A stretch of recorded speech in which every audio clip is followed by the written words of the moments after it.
I don't know about y'all, but I just paid my taxes and they got me. Oh, they got me good. Oh, they got me real good. I was wondering if they would get me. And then they were like, no, we didn't forget about you. We think you're special. We would never forget. And I know they charged me extra. They got me charged me extra because they know I won't survive jail. So they're like, he gonna pay it. Just write a number. He'll make it happen. It's been great traveling this week. I've been able to go to Milwaukee, Madison, now Minneapolis, and everything. When I was in Madison, there was something sort of curious that was happening. You know, I like being in Minneapolis because y'all smile an appropriate amount. You smile when something good is happening. You know what I mean? When I was in Madison, there were so many errant smiles. There were people just looking forward like, huh.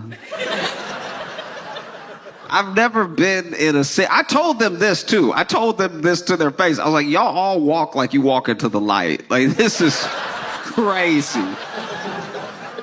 I try to be a jolly person, but this is insane.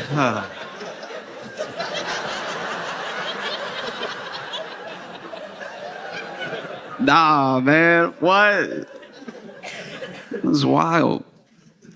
And when I was there, I like when people are happy. I hope to make people happy. But when people got a little bit too much of it going on, I do have to get to the bottom of it. You know? And so I did do a couple things. It's something I like to do in any city when I see too many people smiling when I get there. I immediately go to that city's Yelp. Because I'm like, there are problems here somewhere. We just have to find where they are. You know what I mean? Not everything is a 5-star experience. Not everybody gonna give a 5-star. And it didn't take long. I found a 1-star. I won't name the establishment, but the review simply said, their old fashions taste like barbecue sauce.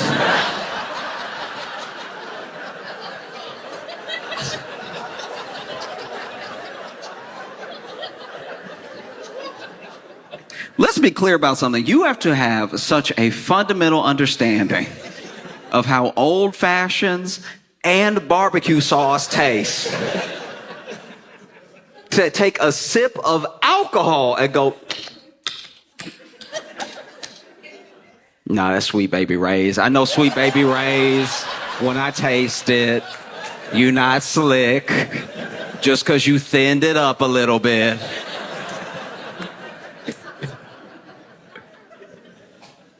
Oh, it's tough too, because when you're dealing with some of this happiness in different places, you wonder, did y'all get taxed? Do you know what I mean? They must have skipped over y'all if y'all so happy all the time. And I think sometimes taxes feel extra difficult because when you pay them, you feel like you're paying them for everything that happens next, not to pay for the life you were living up until that point. Does that make sense? It's like when you pay rent, you're paying rent to keep living there. But when it comes to taxes, you're mostly paying for everything that already happened, that you already enjoyed or didn't enjoy, depending on the city.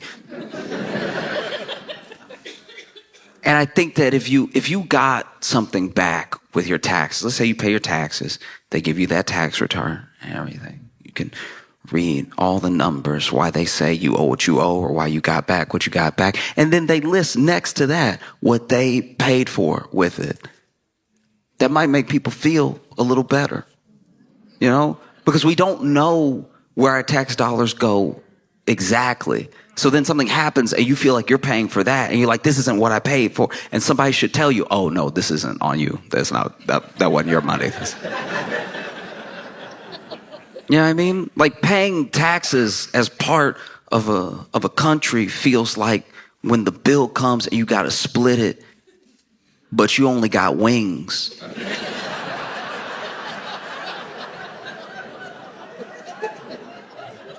Like, hey, I got 6 wings. All right, there are 6 sets of bones in my basket. I didn't take any errant bites or anything. And some of y'all are alcoholics. I am not prepared to split this bill with you. You have your barbecue sauce old fashions. You have your... Not down for this. Because everybody's having some money troubles right about now. I mean, from all different ways. People are getting squeezed in lots of different directions, you know? Like we already know, tariffs are almost old news now. But the fallout isn't. The fallout is fresh. The Dow has only dropped by 1,000 points 11 times in history.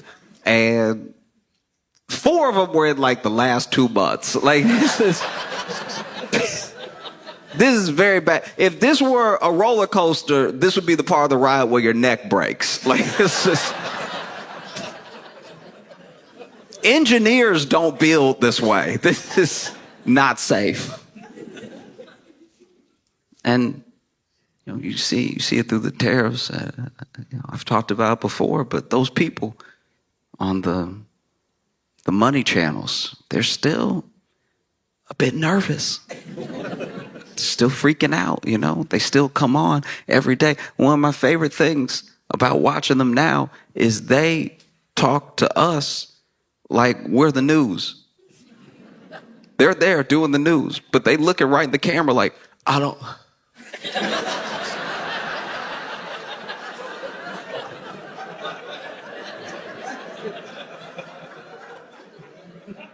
What y'all think?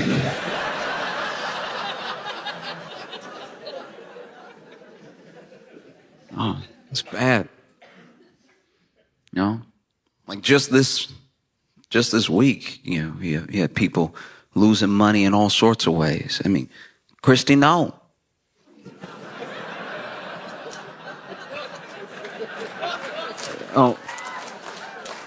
Christy Noah was at a restaurant, got her bag stolen, right? And I don't know.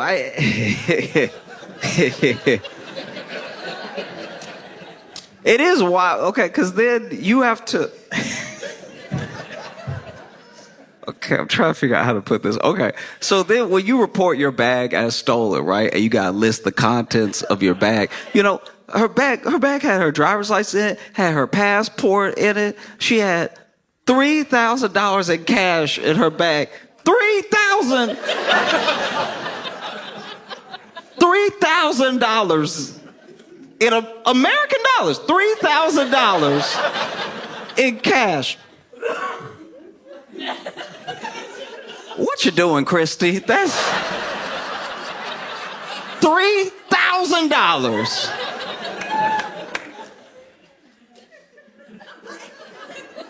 North American, South of Canada dollars. She had $3,000. That would make sense if this was like the 90s.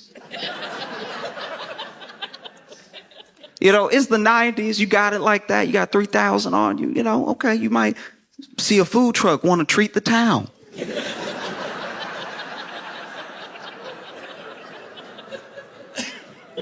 $3,000 in cash in 2025. $3,000 in the year of our Lord Apple Pay.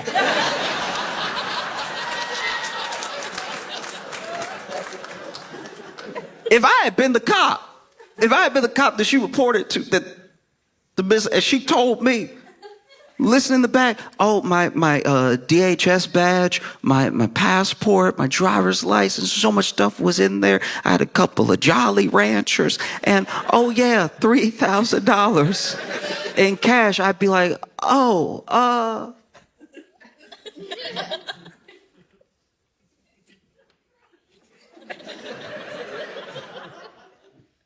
do you rap or something? Like, why do you have that much cash on you? No, she had $3,000 in cash. But the kicker for me was she had a bunch of blank checks. I don't even have to, yeah. You still write checks. In 2025, you just got that blank check on you just in case something pop off, and $3,000 in cash isn't enough. This is the most prepared to be mugged individual I've ever seen in my entire life. That is insane. You already got $3,000 in cash. Imagine you pull up on Christy Noah, you're like, give me everything. And then she's like, here, you about to walk away. And then for whatever reason, you don't know why, you just feel led for one moment. You look over your shoulder back at her. And she got a pen.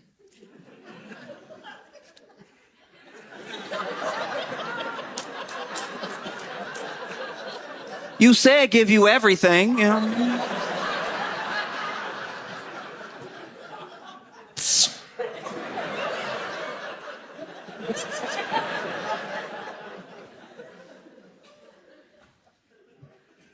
A bunch of blank checks. I don't even know if the thief would know what to do.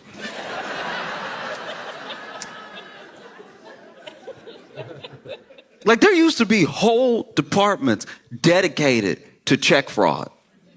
And now it's like 2 dudes. People are not writing checks like that anymore. I bet you they dump the contents out. They're like, oh, we score. We got $3,000 in cash. We got her DHS badge. I'm sure she's going to want that back. We got her passport, her driver's license. Oh, we got everything.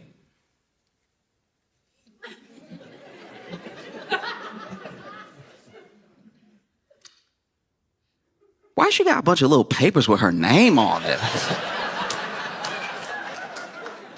Some people so conceited.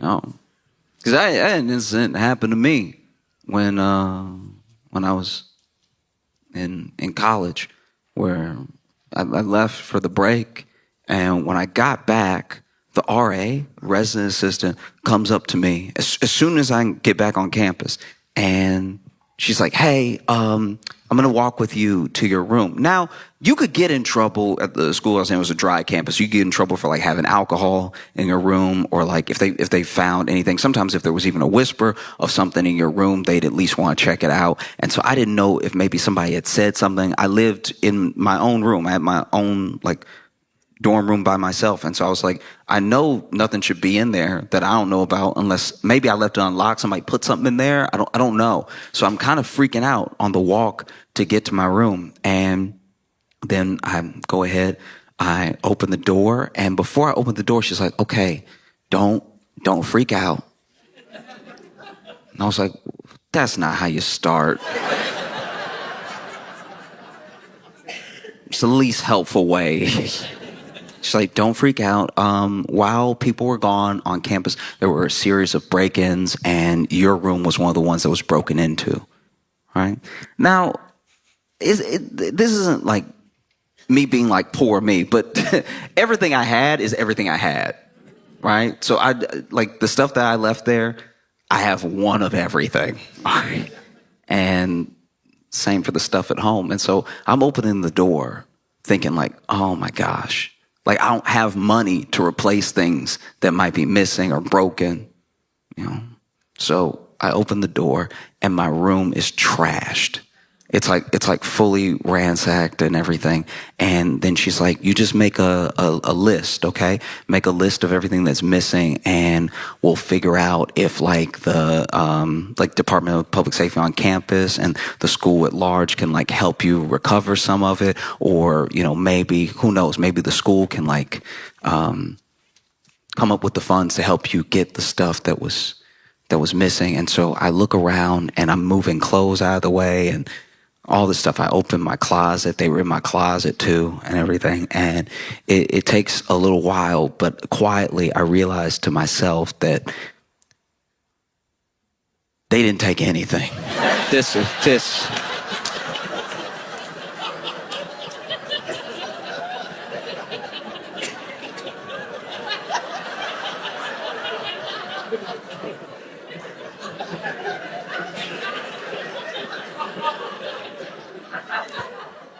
how embarrassing it is to get your place broken into? And a thief is like, I'm good.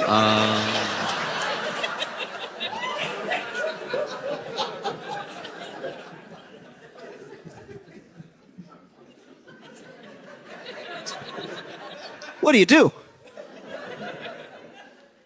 What do you do? You know, I'm in my head, quietly walking around. You know, RA is still standing in the doorway and everything. I'm getting defensive in my head. I'm like, all right, I got a couple of good DVDs. All right, they not Fight Club fans. Like,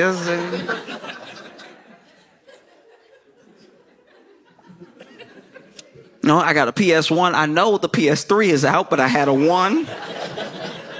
They could pawn that. You know, they don't even have imagination. So finally the RA is like, so, anything?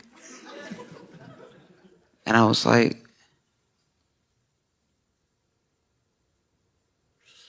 yeah, they took my Gucci watch.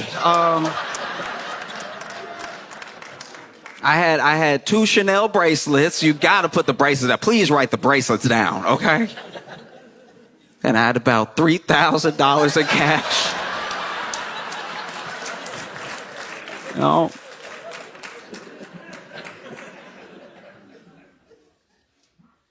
It's difficult when people are feeling like they're squeezed so much financially. Like there are things that you have to pay. But the thing, I guess, that gets me sometimes when it comes to paying tax, I feel like some of the reluctance around it is that it feels like you work all year and then you get taxed for this money that's going to be spent on a bunch of things that you didn't agree to. It less like you worked all year and it's to pay for the things that we already enjoyed. Does that make sense? Like the framing of it, I think, is why people have such a problem. You know, like if you just sent back the tax return and then listed the stuff. Yeah, I mean, we might be like, oh, I didn't know that I kept the bridge open. That's good. That's pretty good. I use that bridge every day. I'm glad it's not in shambles. That's fantastic news. You have to pay your taxes not just because the government is telling you to. It's not the government being some big bad meanie or something. It's you live here. And you use the road, so maybe chip in so that it doesn't fall all the way apart, you know?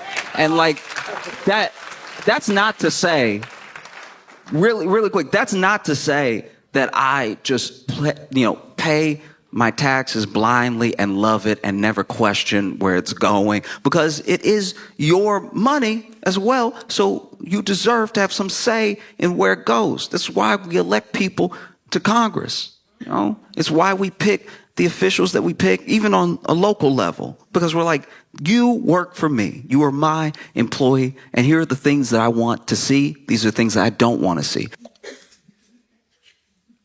It feels like in this moment, we're in a real predicament of, I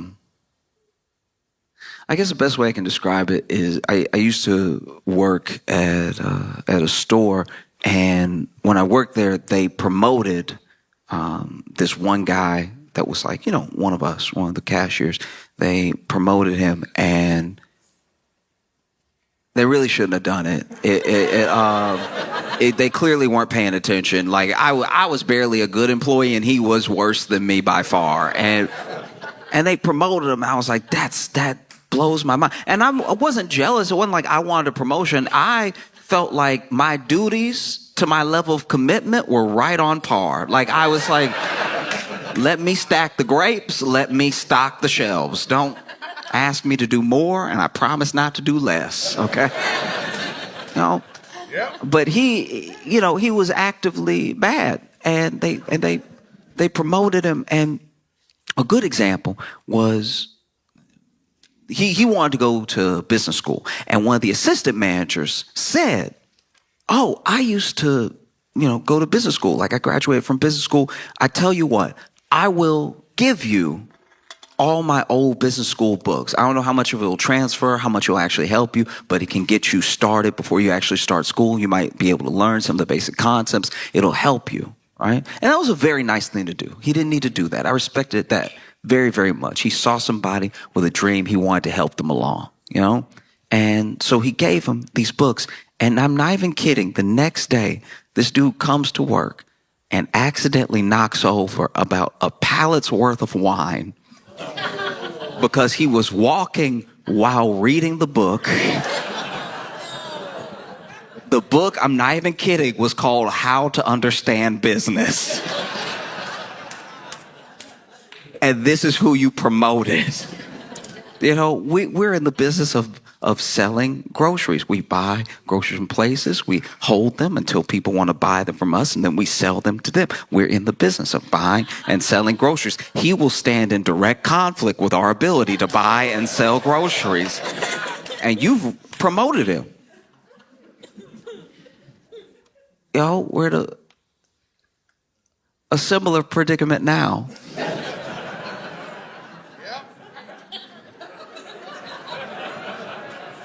As a country, we're in a similar situation because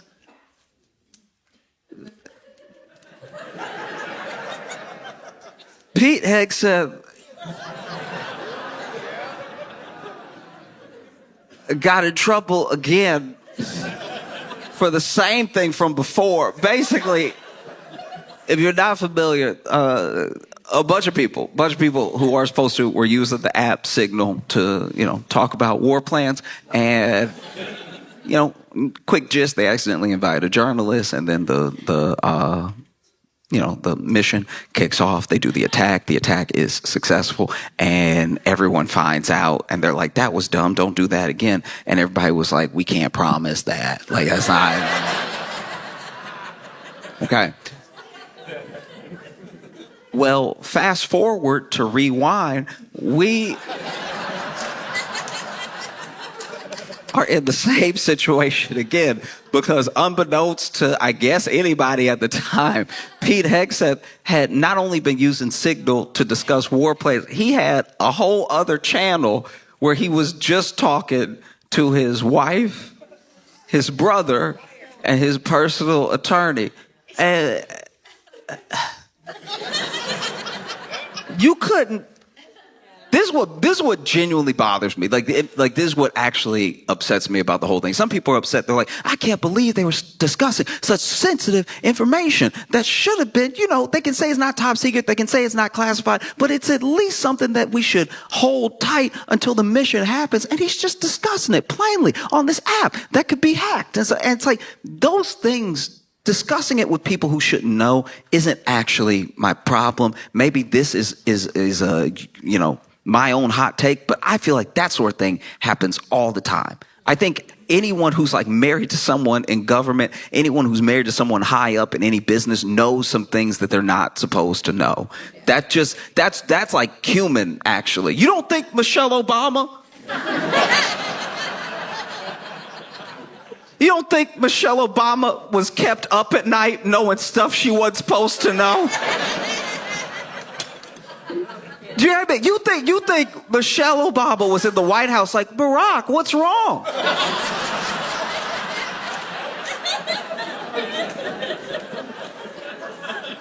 And then Barack was like,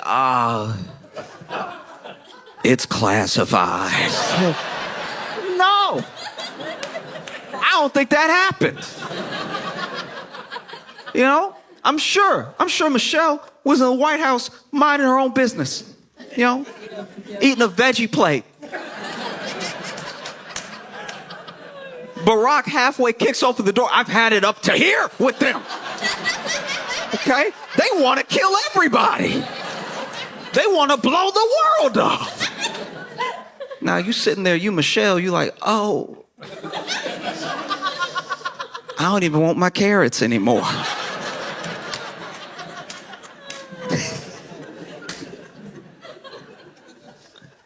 Oh, no. The thing that bothers me is that Pete just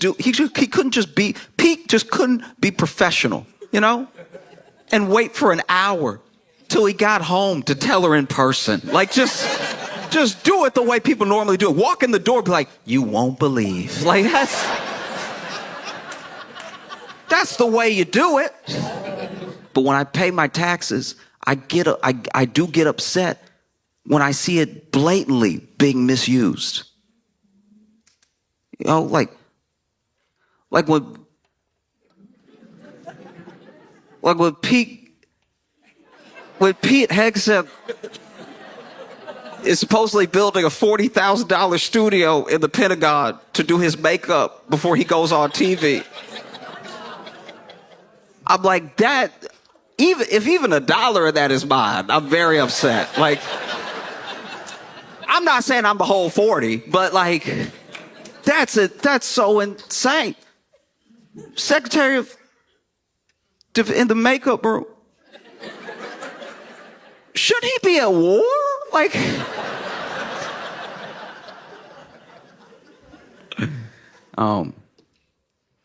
every once in a while, you come into contact with somebody that you know from you know in a personal way, and eventually, maybe this has happened to some of you. You turn on local news, and you see them. And you're like, I knew it was going to be something. You know what I mean? Maybe it's the 8 o'clock, the 10 o'clock news, but they did something. You see that mug shot and everything. When I was in Chicago, I worked with this dude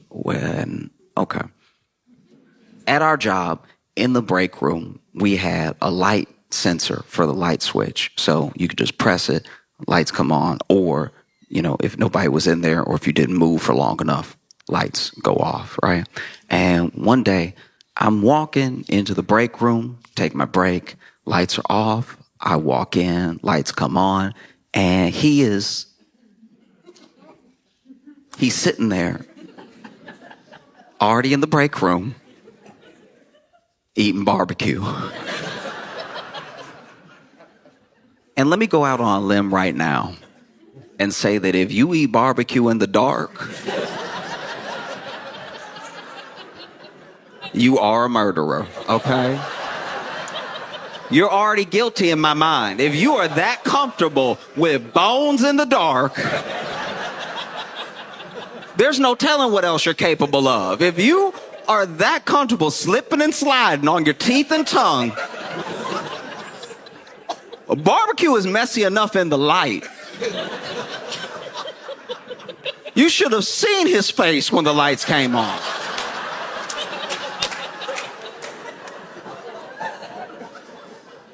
It was insanity. And then I walk in and he not even, if it were me and that happened, because I try to put myself in his shoes. I try to be empathetic. I'm like, okay, let's say you eating barbecue in the break room on your break, right? Kind of a heavy meal for a 15-minute break, but to each their own, you know what I mean? You go be sleepy when you come back, but I want everybody to enjoy their life. So let's say you're eating barbecue in the break room and you are somehow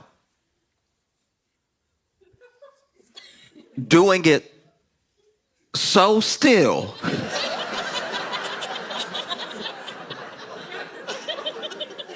I'm not saying he should be hitting the rib like corn on the cob. You know what I mean? I'm not like I'm not saying he should be digging into it with his face. Like,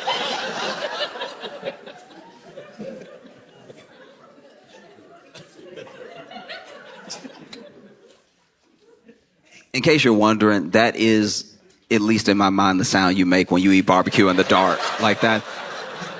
If you eat barbecue in the dark, you don't eat it like the rest of us. The rest of us chew like civilized people, but if you in the dark eating barbecue, you are wilding out. You're doing whole other sounds and effects that the rest of us don't do, you know?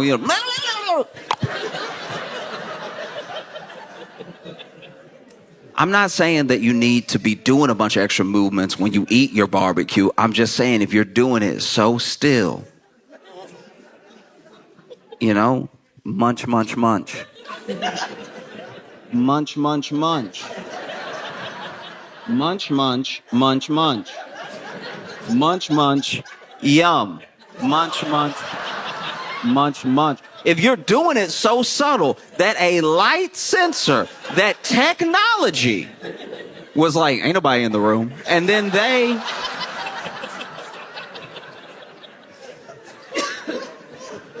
decide to shut the lights off on you, and you still did not feel led to change the conditions of your meal. If you were eating barbecue in the break room and then the lights go off and you're like, that's even better.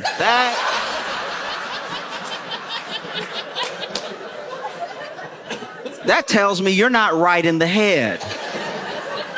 Something is going on with your mind or your spirit. Something is evil in you.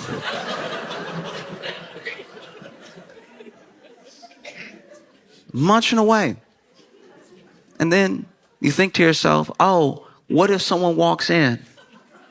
What if someone walks in and feels like, this is awkward.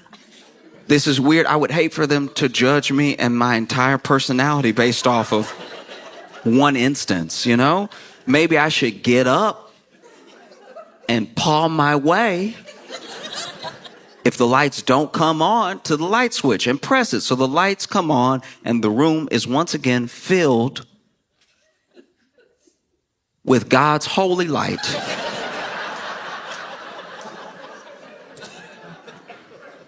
I even tried to extend that olive branch and be like, you know what? He probably didn't want to get barbecue sauce on the switch. You know what I mean? Maybe that's what it was. Maybe he thought if he was flinging his hands, he'd get barbecue sauce on the walls. That would look even scarier because now I walk in, the wall's red, you got a bone in your hand, you munching away. Really try to put myself in that headspace. Try to be fair to him. And after I got through thinking all those thoughts, I was like, nah, the whole thing was weird. No, I was right. It's insane.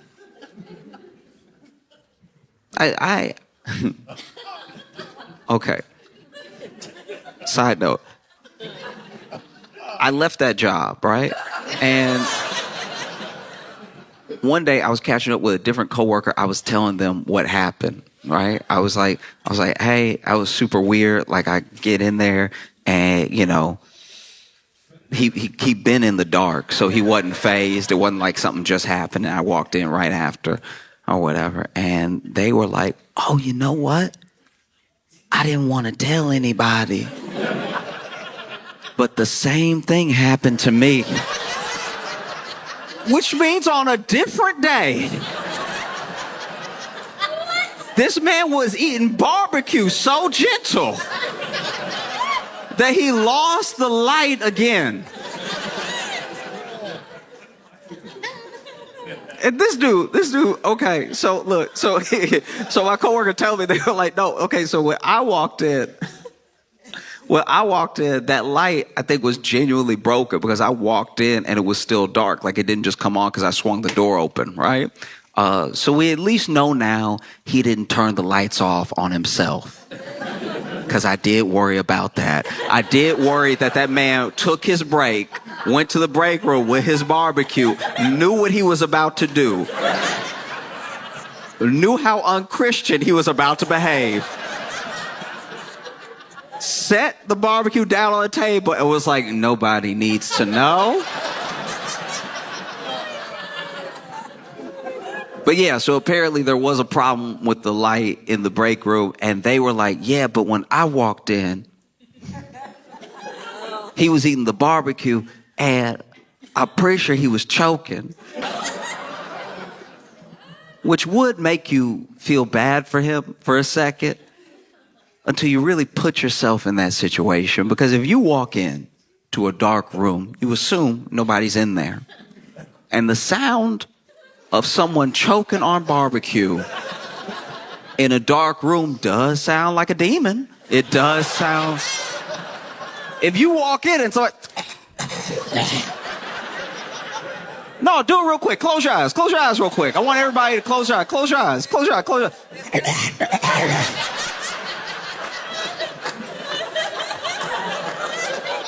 Piece of brisket getting caught in the back of your throat, and now you sound like Beelzebub.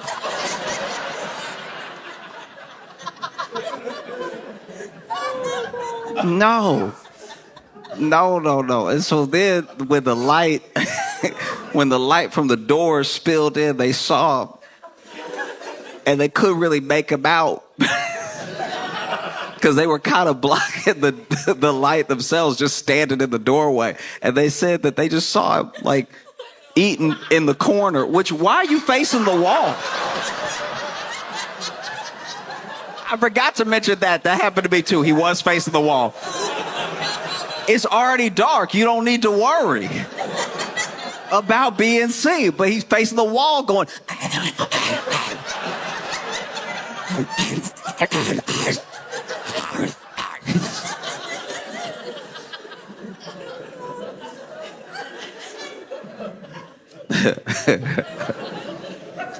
I was like, what did you do? What did you do when that happened? And they were like,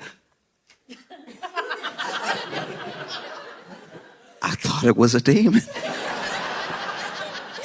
I yelled out loud, I rebuke you.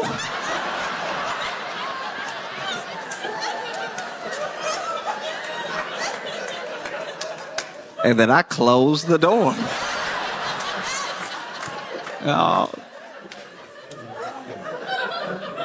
Oh, man. So then, you know, I'm chilling in my apartment in Chicago and watching the news.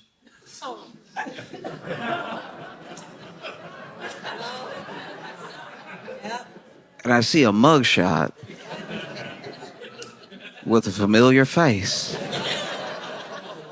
who had been arrested for trying to rob a barbecue restaurant.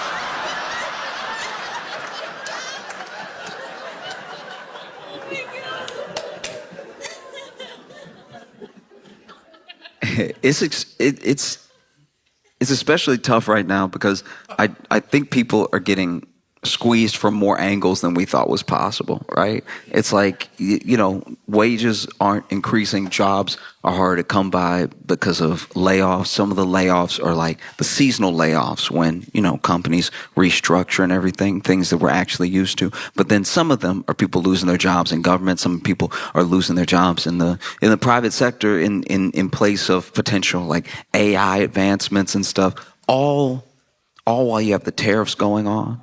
And I truly believe that some of it is preventable. Obviously, there's going to be ebbs and flows with every economy. There's going to be ebbs and flows with every country throughout its history of how rich it is or how markets fluctuate. Some of these are unforced errors and some of these are things that just happen, but it's all happening at one time, you know? And I think very basically, I wish everyone could agree on it, but we're not there yet, that just by being human, just by virtue of being alive, you deserve access to basic necessities, the most basic of things, right? And especially if you're working. If you are working full time and you're still struggling to get the basic, we're talking about food, water, and shelter. We're talking about the most basic things.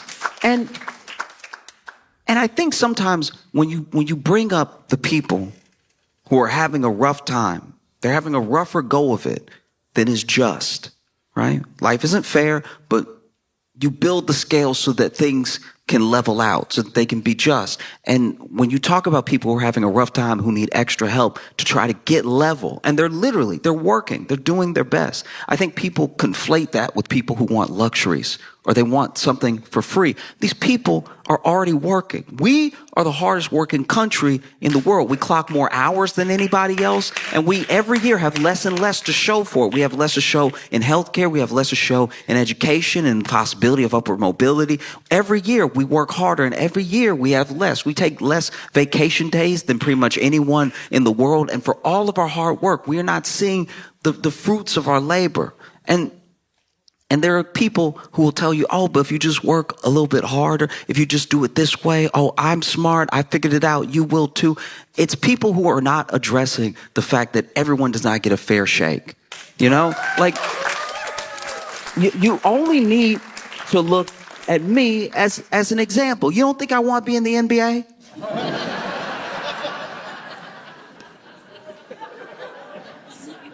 I did everything that I was supposed to do. I ate my greens. All right, I shot the ball. I did the running. I did everything. But trust me, if I show up to an open tryout and shoot my shot for whatever team will have me, they will be calling security. All right. And finances work in a similar way. I'm not coming down on anybody who came up well, went to a good school, and then through that good school, you made a connection which got you your job, which affords you your lifestyle. I'm not saying you don't work hard. I'm saying everyone doesn't have that same opportunity, you know? And I think that at the very basis, right? At the very basis of food, water, and shelter, people get it in their head that even shelter means, oh, a lavish house or something. Lavish. I'm not talking about lavish things. I'm talking about enough to get by. Everyone's fighting to get by. When you talk to people who don't have about what they just want to be level. You know, they're not asking for expensive, lavish things like outdoor furniture. Patio furniture is ridiculously expensive. It doesn't make sense. It doesn't make sense. It's literally outside. You don't even want it in your home. It's almost trash. I don't care how comfortable it is. You literally let it get rained on. You know, you buy it from a store and then you bring it inside for a second just to take it out to the backyard and leave it there. And it's too expensive. It's crazy. In fact, when the outdoor furniture is inside, that's when you know it's bad. When I was living with some friends in college, their lawn chairs were the chairs. And I was like, we in a bad situation. We're not doing well. You got the patio furniture in front of the TV. We about to die tomorrow.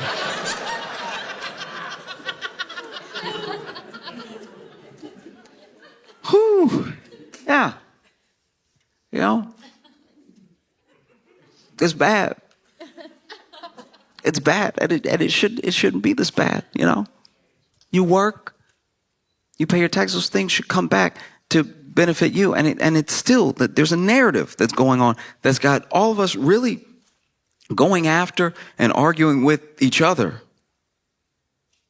as if there's limited resources, as if there's limited money, as if there's limited opportunity. And we know there's not. We know that there's actually plenty to go around. Even with the hundreds of millions of us that are in this country, there's plenty to go around because we know how much billionaires have. Because they make it known how much they have, you know? Like you see how much land they own and you're like, that is a lot of people could live there. That's crazy. Or you know that CEO that said he wanted to own all the water. It's like, that's something you keep to yourself. What a sociopathic thing to say. Oh, I want all the water. You can't even drink it. What's wrong with you? That's what kills me. It's like people think that it's solely government. People think that it's their job. They think it's not. I promise it's not. And what really burdens me, what keeps me up at night is that these people are siphoning all this money. They siphon it from the government. They get benefits from the government. They get tax cuts from the government. They siphon all this money. They siphon your wealth from you. They siphon it in wages by the fact that they don't increase. They siphon it off of like shrinkflation when they act like they cry poor and then they charge you more for less. They siphon all this money, all to what end? To have a few people have all that money. All of that money, more money than anyone will ever need in their lifetime. And you know it because they don't spend it. They siphon all of this money out. They are literally parasitic. And then they dress like me.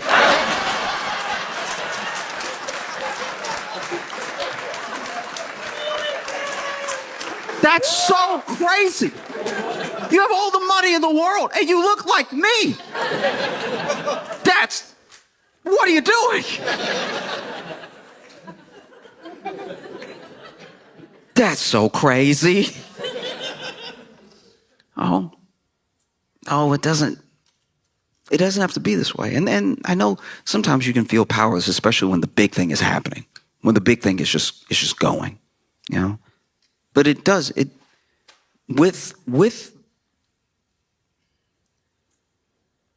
a movement towards any action that is based in the people's wishes, it has to come to fruition in any instance. And you see it all over the world. You see people rise up in whatever form it takes to make their voices heard. And it's still very much possible. I know that there's a narrative out there that you're like a cog, that there's nothing you can do, and that you might as well just scrounge up as many pennies as you can to get by, and that'll be the best you can ask out of life. You know, it's to the point now where even people who cross over that $1 million threshold, they enter that tax bracket, they still feel that way. You could make $500,000. You could have $300,000 saved up, and you might sell something within your company, make another $200,000. You might cross that $1 million threshold, even by just a little bit, and still be like, I'm barely getting by. And people roll their eyes at that. They scoff at that. But the way that things are set up, unless you are uber rich, it's very easy to drop right out of that tax bracket. None of that is certain. You know, small business owners, some of them could be considered millionaires, but they'll tell you, they're like, my actual business and the people that I care for, the employees that I employ that depend on me for their benefits, for their livelihood. It's like we are month to month, right? So this structure doesn't end at just taking care of yourself. And it's why everybody, to the best of our ability, we have to be looking at the whole. The way that they play it is the way that benefits them every single time. Someone who's already a billionaire would love for you to just try to be like me. You can do it if you work hard enough. That's the narrative out there. They don't talk about how many government benefits they get, how many tax cuts they get, that they were born rich. They don't let any of that into the story because it would kind of ruin the whole thing. You know what I mean? So, you know, it's literally, it's up to you because we're already there. We're already in a place where I don't see how things are just going to get better by themselves. People are putting burritos on layaway. That's insane. That's so crazy. There are apps now that they come to you and they're like, hey, we'll let you finance your lunch, dog. You know, pay $3 now, we got you. And they do. They have you. And they don't let go. And before you know it, it's been a month, and that burrito that was $12 when you didn't have it is $65 now when you're done paying for it. And it wasn't worth it. And it siphoned more from you. The things that weren't already taken. They can take your wealth. They're taking it now. They cannot take your worth. If you know your worth, if you remember your worth and you fight for it every day and you fight for it with who you vote for, you go to your town halls and you speak to them and you let them know, we hired you. You work for us. We pay our taxes. Go tell them that this is done. It doesn't have to be this way. We can demand more. And the thing that we're demanding is not some sort of handout. We're demanding our work back to us in proportion for how hard we've worked. These people believe, they genuinely believe that they built this company up by themselves as if there's some idea truly as a self-made man. It's like, even if you built a company and you ship the things to the people and they love your product and they want more of it. And you think you're such a genius. There are people driving that truck. There are people packing up those packages. And then there's the road that you didn't build. You know?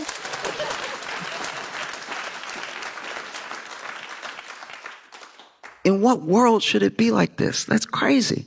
And then the narrative gets put back on us that we deserve these pennies, that we deserve such a small share of the thing that we helped build. Look around. Really look around when you walk around your city. Really look around when you travel. Wherever you go in America, no matter who you are, we built this. We built this together. We built it. And I'm not even saying that these like titans of industry don't hold a part in it. I'm not discounting someone having an idea and through ingenuity bring it to fruition to the point where they employ people, to the point where people depend on them. But there are responsibilities that come with that sort of thing. You know, I wanted to start a candy company, and I was like, nah, I'm actually going to be a terrible boss. I'd be a terrible boss. You know, I'd be in there in the candy factory eating all the chocolate, making myself sick. And then when people come to the factory to look at our chocolate, they'd be like, the boss is in the bathroom throwing up again because he's a child that can't stop himself. And that's why I didn't start a business, because I was like, you know, there are other people that are better at it. It's tough. You know, you shouldn't be put in a position where you got to put barbecue that you eat in the dark on layaway. Like that's Man, okay. I've been excited to come to Rochester, and I have been also nervous. You know what I mean? I cannot tell if y'all have a mountain lion or not. Like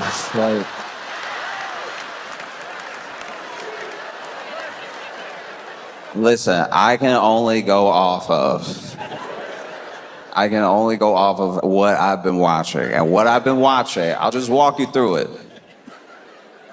What I saw was a news report. This news report was of someone's Ring camera.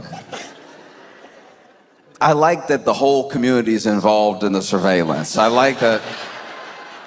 This wasn't CCTV footage. This was, you know, a person's Ring camera. And in the Ring camera, there is what might be, probably is, definitely looked like a mountain lion going for a late night stroll. Fantastic. The mountain lions have heard that Rochester is a place worth parking. And so the mountain lions have shown up, and one particular mountain lion was letting himself be seen. That ended up on the news where I saw it. And I was like, that does look like a mountain lion. But then the internet being the internet, there were plenty of people that were like, oh, mountain lion, that's a cougar.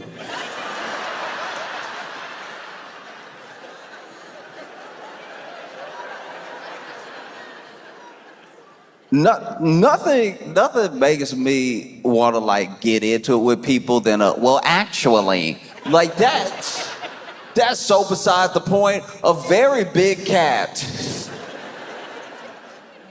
is walking around Rochester. Cougar, mountain lion, help me with the major difference. And then people started to. People, initially, when the report came out, there was a shelter-in-place order, right? And I heard about the shelter-in-place order, and I was like, order? Who was fighting to get outside knowing there was a mountain lion out there? Who was like, y'all know I always wanted to pet one. This is so unfair. Every time something fun happened, I gotta stay inside. Shelter-in-place order is crazy.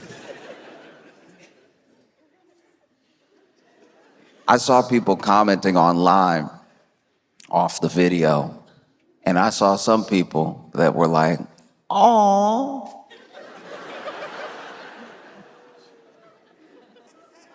Please tell me you understand that if that awe is taken to a mountain lion, that will be the last noise you make. Oh, so sweet. Just licking it. Let's go say hi. Oh. Oh. Wow, okay. And then from there, people contacted the zoo. And to y'all's credit, y'all's zoo was like, hey, nah.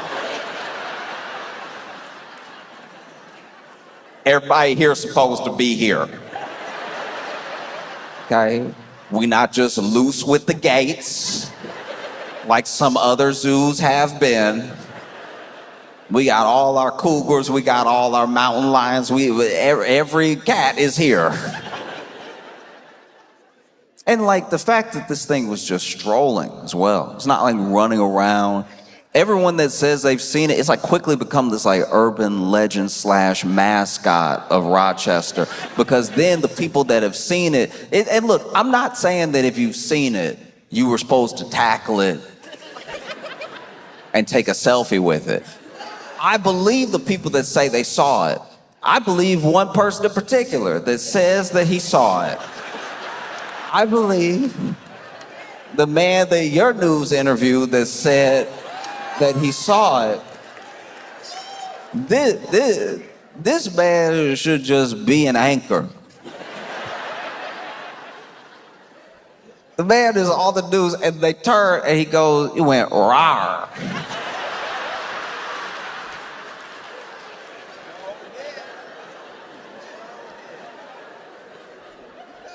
And I was like, go on. So far, this is very believable.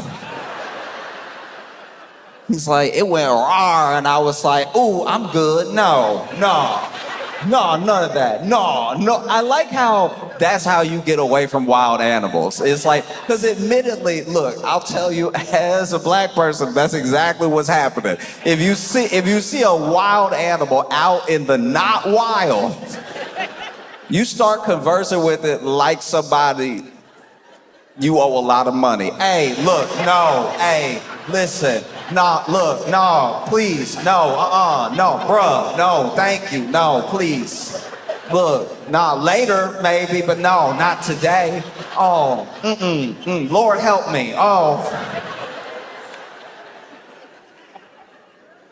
This man gives this interview, he says he saw a row, and then he was like, no, I'm not messing with you, no, thank you, no, I'm out of here, no, I don't mess with lions, tigers, bears, good policy. These are good things to keep in mind.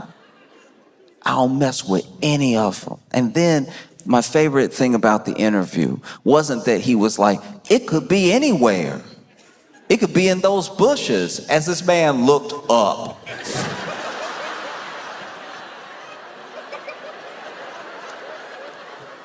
This is why this dude is like low-key one of my favorite people of all time, because I know exactly everything that's going through his thought process while he's talking to the news, and I also could put myself in this situation when he saw the mountain lion. No, it could be in one of these bushes, anywhere.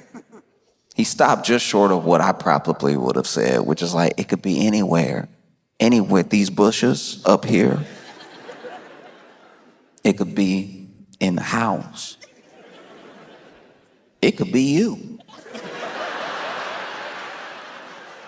We don't know each other. Like, how we know he didn't stand up, tuck the tail, and was like, reporting live?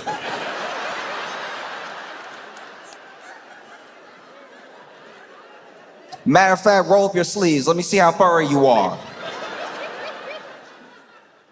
No, my favorite thing about this interview was that this man gave the interview in broad daylight, explaining what he saw while holding a bat.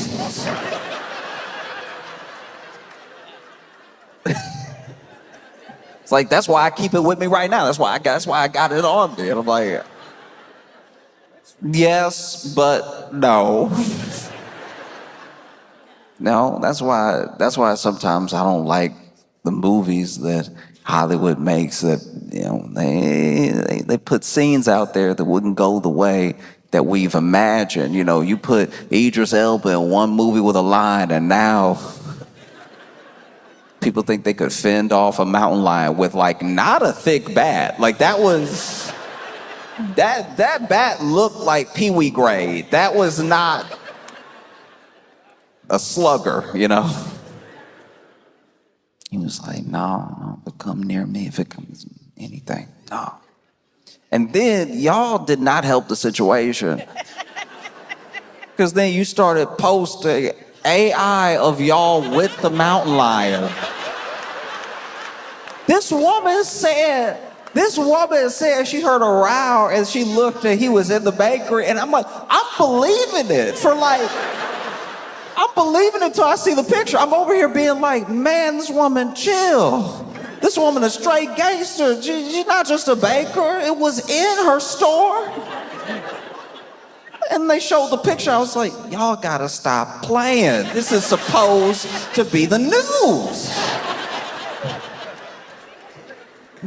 I was sitting there getting mad. I was like, all right, some of these clearly look fake, but a couple of them don't. Look, you can either post an AI image or you can interview the person. Don't do both.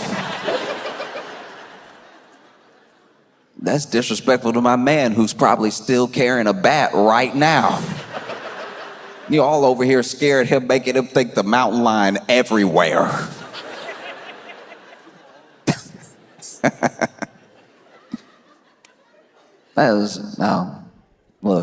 Look, don't approach a mountain lion. If you see a mountain lion, there's a whole number you're supposed to call so some actual professionals come deal with the mountain lion. That was another little gripe that I had that I will admit. I was like, because I was in my head, I'm like, I'm coming to Rochester. What if I see his mountain lion? I should probably memorize this number.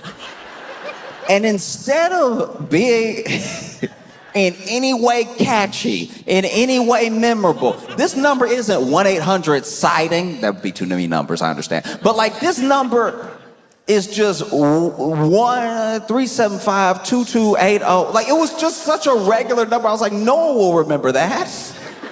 You couldn't even make a number. You couldn't even make it 1-800-GET-CATS.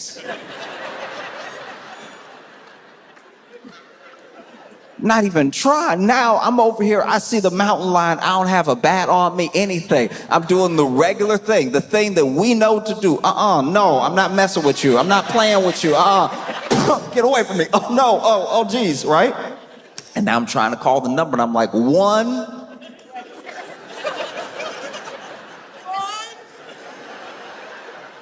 Now I'm over here, somebody knows the number. That's insane. That's too earnest. Don't. That's we. Imagine though, because this is my thing. This is just my thinking. If I saw the mountain lion, right, and it was over here, not just minding its ring camera business, not just going about his day. Maybe I saw the mountain lion. The mountain was like, "Hey, city ain't big enough for the both of us." I'm not gonna lie, just for the sake of brevity, I would probably call 911. But the idea that there's a whole extra set of numbers to call if you see the mountain lion makes me wonder that if you call 911, they'll be like, a mountain lion? You called the wrong 911. Look, I'll give you the number call. Write it down. You can't transfer me? No, we 3 numbers, they're 10 numbers. You just can't transfer like that. It doesn't work like that. Yeah, I'm just praying I have a good time in Rochester. I don't see a mountain lion in the very high bushes y'all have. Y'all have been busy since I've been gone. Y'all have had a string, multiple robberies. See, I haven't even specified yet, and y'all have had a string of robberies of the mail. I was reading about it. Mail carriers are getting robbed, and that's just. I like an unboxing as much as the next person, but like that's truly it's mail. It's more likely you stealing bills. Imagine. Oh, would have been great if somebody had robbed my house when I only had bills in it, you know? I can't even imagine what that would be like for the mail carrier, because it'd be different if you're like a Brinks truck. It'd be different if you went to wherever, because they go everywhere, and they do these shipments from different places and stuff. It would be different if you went to, like, you know, some grocery store. They had to do their deposit. You show up with the truck. They always have like two of them there.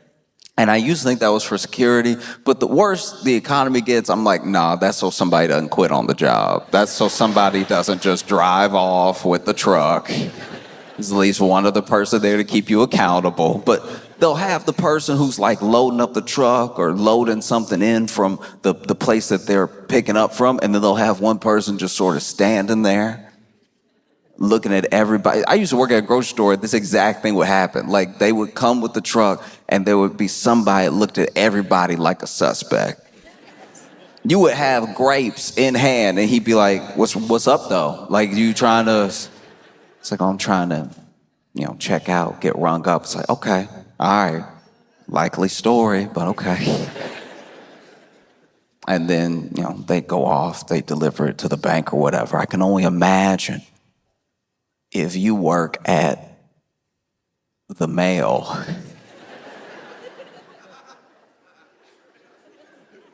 And somebody roll up on you. Maybe they have a gun, maybe they don't. And they're like, hey, come up out of everything.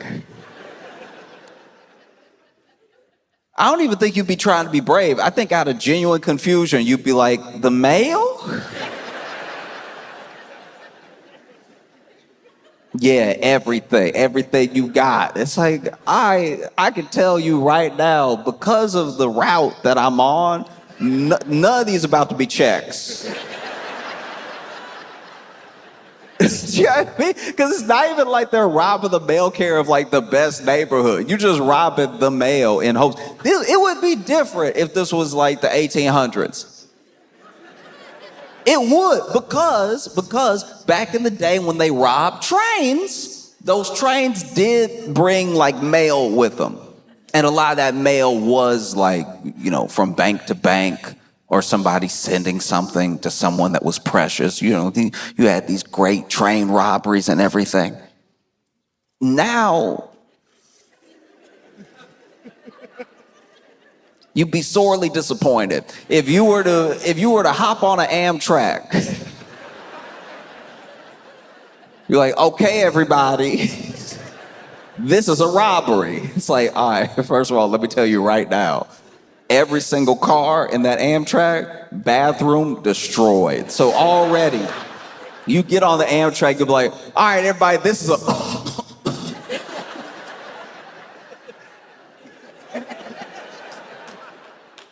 Oh, one of y'all sick? What? Because people used to carry their belongings on them, and now it's just one belonging.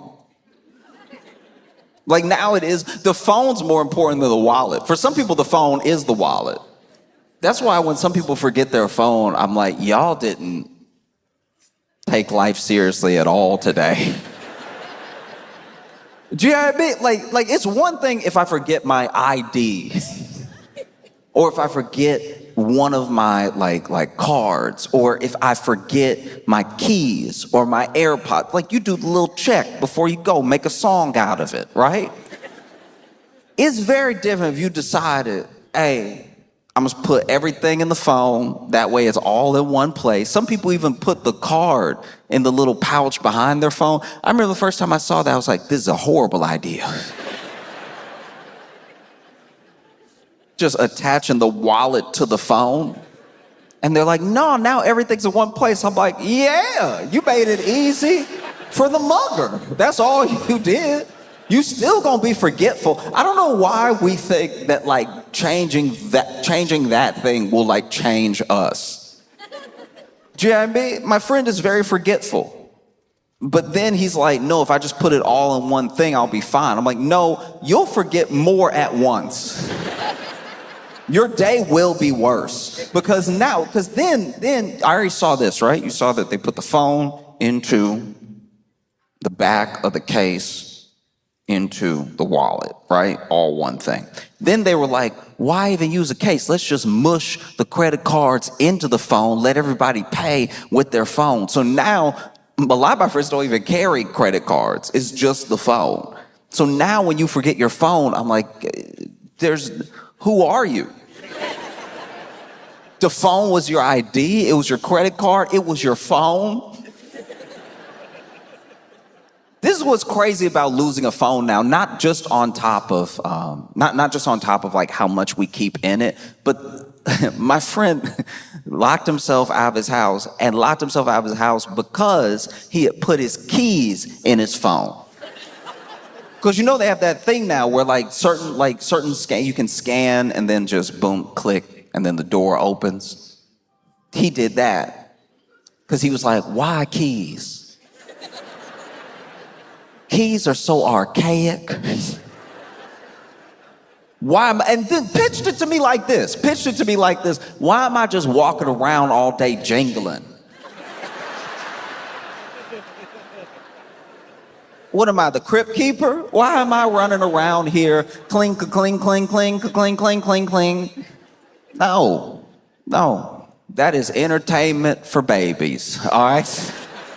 Only thing that keys are good for, put the keys into the phone. And then with the credit card, he was like, why am I just carrying around plastic all the time? All the time. Then the card expired. You don't even know the card was about to expire. So then you over here trying to pay for your groceries looking dumb. Looking over here. No, I swear, there's money in the account. I don't know why this is happening. You got the Brinks guy staring at you like, all right, you said it was all about grapes, but it looked like it's not all about grapes. So what's really hood?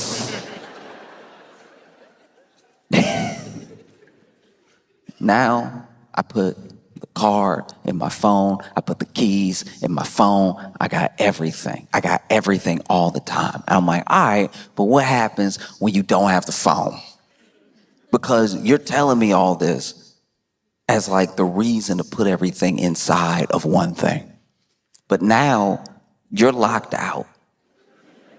You're locked out of your apartment and you're sitting in my apartment. Somebody who uses a key to get in. I don't know. I feel bad for you. You gotta use this archaic technology. You gotta turn it with your wrist like you're from 2000 BC. And then that's the other thing that was crazy. It's like all these things that were for ease, he ended up being so much worse off because I told him, I was like, you didn't even have your phone on you to call me. You had to find me.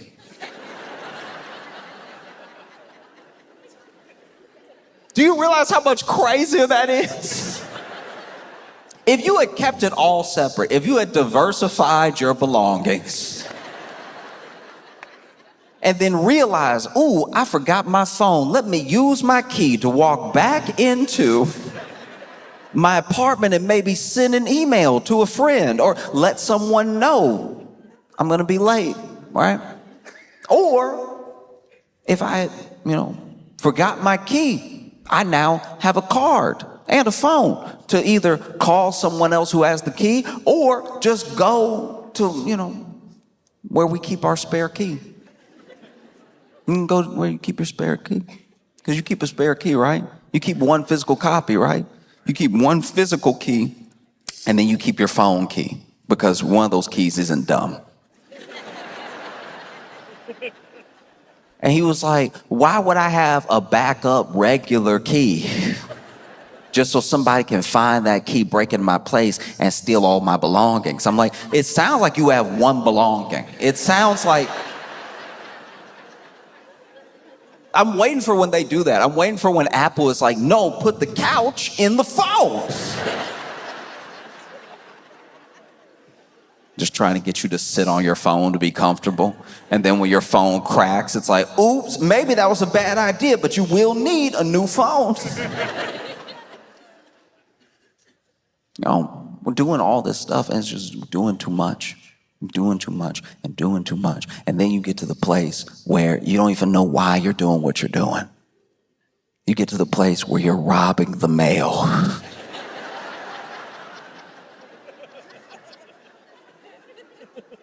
Truly for what? At best, it might be like a blender. If you are robbing the mail and it is not an Amazon package, you're already losing. Because when I tell you right now, this mail that you're stealing, this like paper that you're stealing, is paper that the people it's going to don't want. Forget bills. This is like begging people to open up a new credit card. It's begging people to subscribe to a magazine they subscribed to one time. It's just asking for money. And then you do that, and then you open all that mail in your place, which is also against the law. You doubling up on felonies. What's the plan here? Because now you've opened the check. Let's say you got a check. Let's say somebody still works in 1990. And let's say that you got the check. What is the plan now? To go to the bank and be like, hey, I'm 8 people.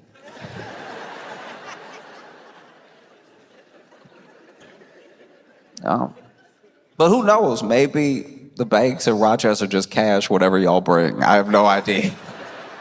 Maybe this makes sense. I know it's been spoken on already, but I am genuinely, I've been looking it up.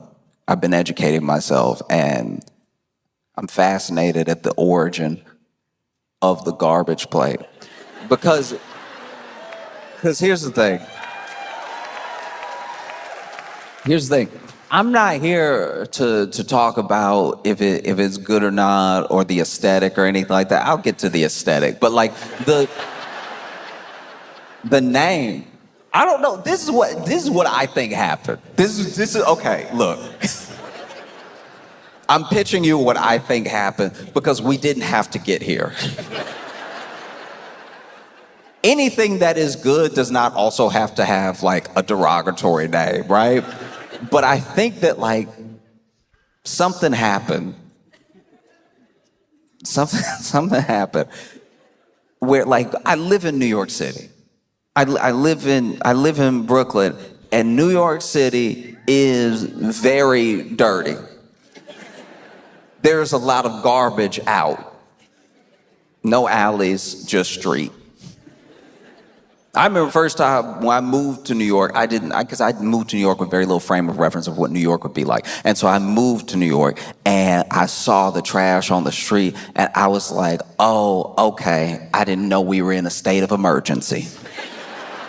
I had no idea. I picked the wrong time to move because the garbage, and piled up too, almost organized in its chaos, piled up about waist high at the sidewalk, you know? And then I realized that's what you do there. You put the garbage on the street. Like for a day, well, not a day, for like 3 days out of the week, we are the garbage. And somehow nobody has seen fit to just make an alley.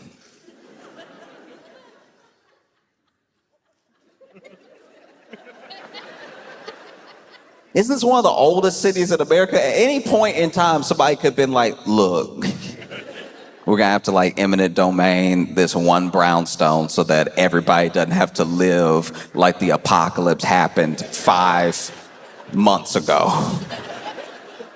It will be a beautiful day in New York City. You'll be walking happy. And then you will, as an adult, I thought I smelled all the smells. As a grown person, I was positive I'd even smelled all the mixes. And sometimes you'll be walking in New York City, and it will be a beautiful day. It'll be a picturesque day. It'll be one of those days that they direct movies with the scene that you're seeing. It's almost like God's cinematography. When you look around New York City, the sun is coming up. There's that golden hour. Everything's shining off. The building's just perfect. Maybe you walking and you walking with somebody you love. You holding hands and everything. And then you even go to say, I love you, right? You go to express, because you get swept up in this moment, this beautiful, beautiful moment that somehow you can only experience in New York City. Plenty of places are beautiful, but this moment can only happen in New York City. And you go to say, I love you, but that means you open your mouth.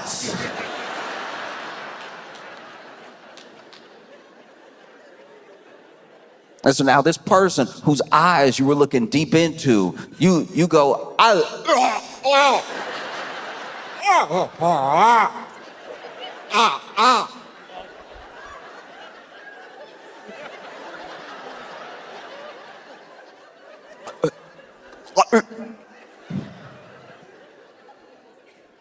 You can't even describe it.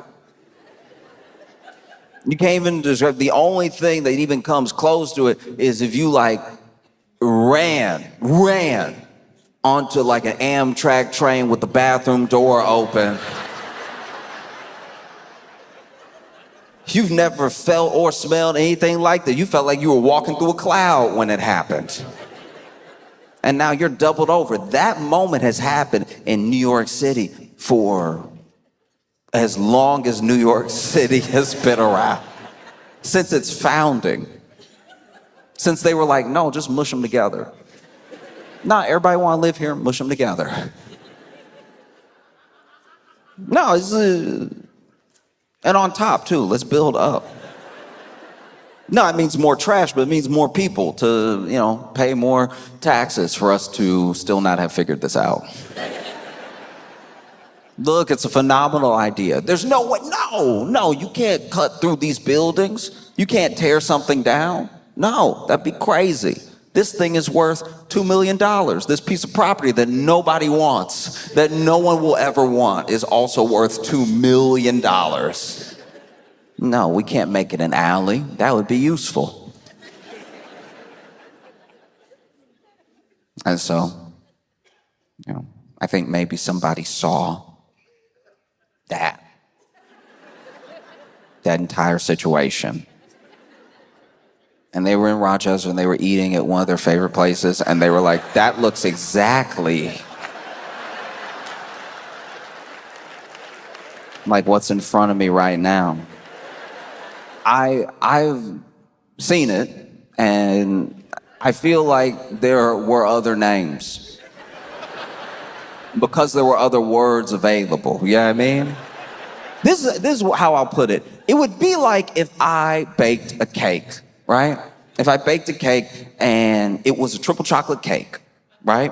So, and not just triple chocolate in the way that it's like chocolate layer, chocolate layer, chocolate layer. Let's say I really took my time. I really did something like decadent. I really made like one layer almost like chocolate chip cookie. It's a little bit more brownie than it is like cake. And then the layer above that, I went a little bit like dark chocolate with it, right? And it had a little bit of filling in the sides of it that was also like something you don't usually get in a chocolate cake. And then the top of the chocolate cake is very light. Very, like, not the like fondant type stuff, like very light icing and a very like moist top, melts in your mouth, right? And then you had this chocolate cake, and it was actually, let's just say for the sake of argument, the best chocolate cake you've ever had in your life. Incredible. You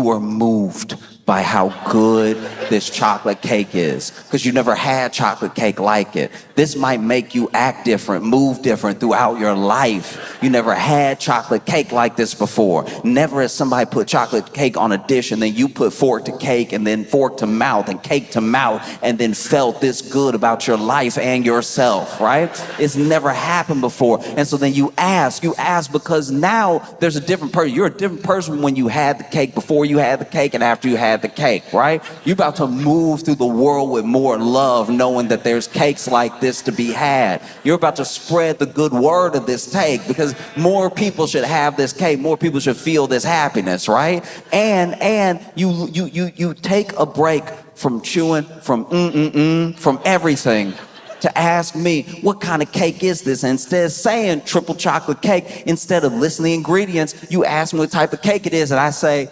Dookie.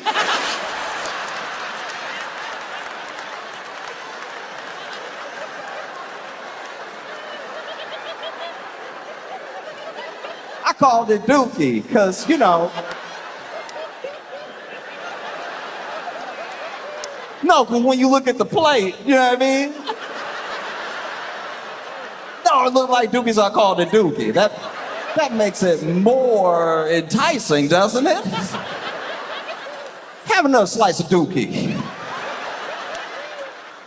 That's when I garbage plates.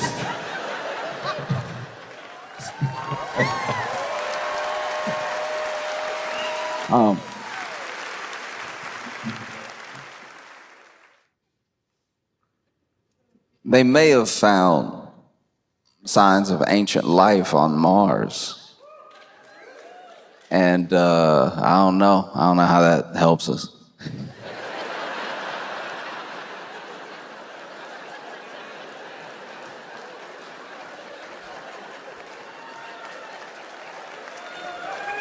That's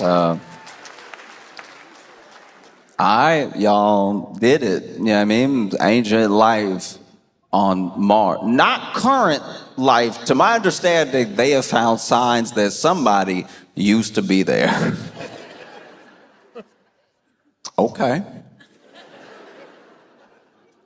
All right. Imagine somebody coming and being like, this place used to be cool.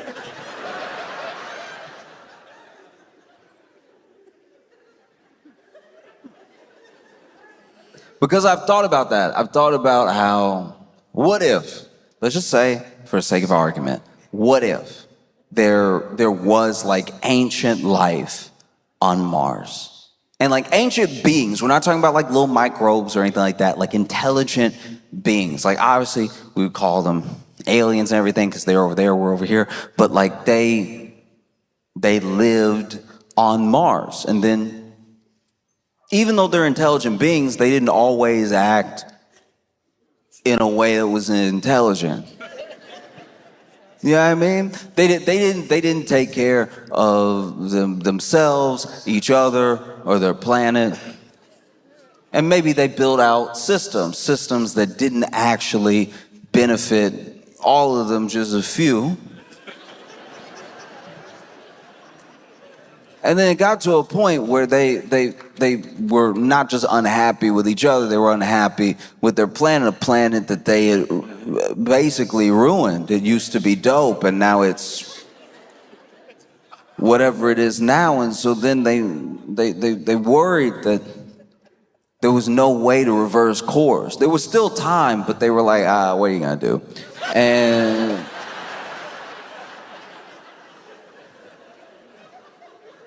And so then over time, remember, this is ancient.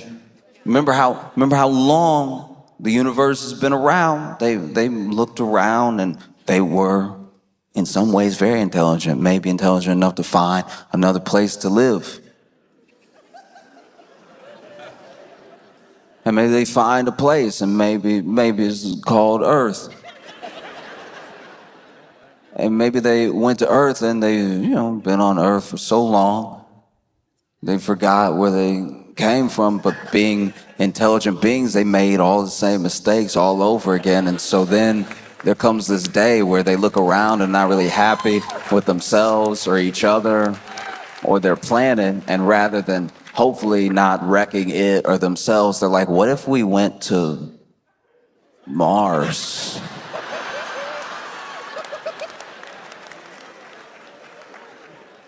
Maybe there's something there.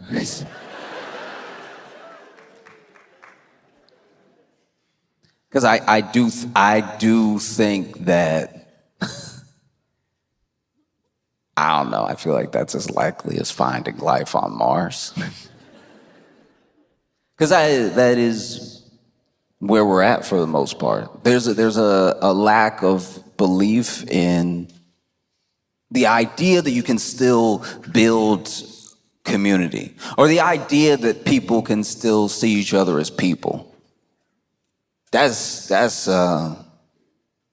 incredibly like troubling and scary. I think that we rely now on communication that is more served to us than we seek out. We feel like we seek it out because we're discovering it in real time. In real time, you are discovering your For You page. In real time, you are discovering when you're scrolling and you feel like because you're making the choice to scroll that it's the choice what you see next, but it really isn't. And based on a bunch of things about you, we think we're shaping the algorithm, and it's a high likelihood it's the other way around. Because based on how you've built your habits gets based on whether you get served contempt or compassion. And so then when it's time for us to talk, we have a very different view of how people are in the world. Like all of social, all of this stuff, every platform, it's just a mirage. But when you're out in the desert by yourself, which it feels like a lot of people feel that way. A ton of people feel like they're out by themselves, right? And you see this thing up ahead and you think you know what it is, and it turns out to be a mirage. It's very hard to convince anyone of that idea. And so that's what I watch more of than anything else. It's just the idea that like, I know what's going on. I know what people are saying. I know how people think. And I've got a big picture of everything that's going on. It's like, I promise you have a snapshot. No person, no single person online is one thing. No idea is one shared belief by everyone. And once again, no matter what you do, even when you think you're gaming the system, even when you're like, but I log out sometimes. I guarantee you, you're being served a certain amount of contempt and a certain amount of compassion, and it's all driven to keep driving you. You want to know what people think, you want to know how people are, you just talk to people. This is the only way to find out. If you want community, you build it as best as possible. And you build it in any way that you can. Some of that will include being online. Some of that, I'm not talking about like talking to your friend in a DM. I'm talking about like the way we see each other is so important. And the way we see each other is being like molded and affected without people understanding that they didn't actually get to participate in some of this. You don't know what impact you have to anyone that's like outside of your sphere. It's why I do my best. I'm not perfect, but why I do my best to be, hopefully, the best version of myself all the time. Because people are only going to see a sliver. So if what they see is good, maybe they'll think the world's a little bit better.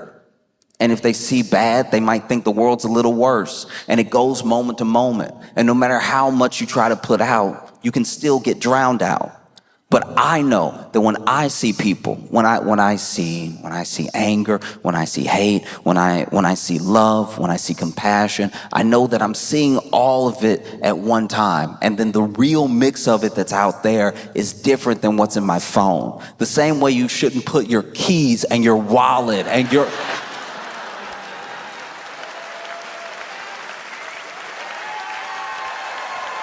Do you know what I mean?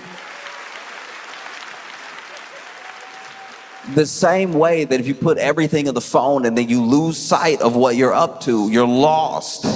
It's the same way that you cannot just trust that what you're seeing and what people are saying, and these people as well, these people, whoever these people are. Because that's the other thing about opinions online. It's the other thing about people online. We didn't vote for like a king or queen of online. Somehow any person saying anything is representative of everybody at any given point. That's not possible. I wish it was what was happening when it was like a smart person. But like, who knows? Like, smart people usually don't keep you online because they're like, hey, you should live your life. It's very bad for business. When people live their lives and when they meet people and when they talk to people and they have real conversations with people, when they really sit down with people and they get to know people, that's scary. It's scary for everybody who benefits from what you're like when you're just on your phone. You need to be very, very careful of how we look at other people, how we judge other people, because I'm telling you right now, this thing will run away from you. You will leave the house thinking the entire world is the devil without ever having checked with any other person. Do you know what I mean? I've gone outside and I've talked to people, and there are people, I'll tell you right now, there are people that scare me. There are people that scare me. There are people that walk around on trash day in New York and yawn. That's insane. It does. I don't know if it gets crazier. That's terrifying. And I'm talking like hot summer trash day. Not today, Satan. No, I see that, and I'm not gonna lie, I cross the street. I treat them like they got a pit bull. I treat them like,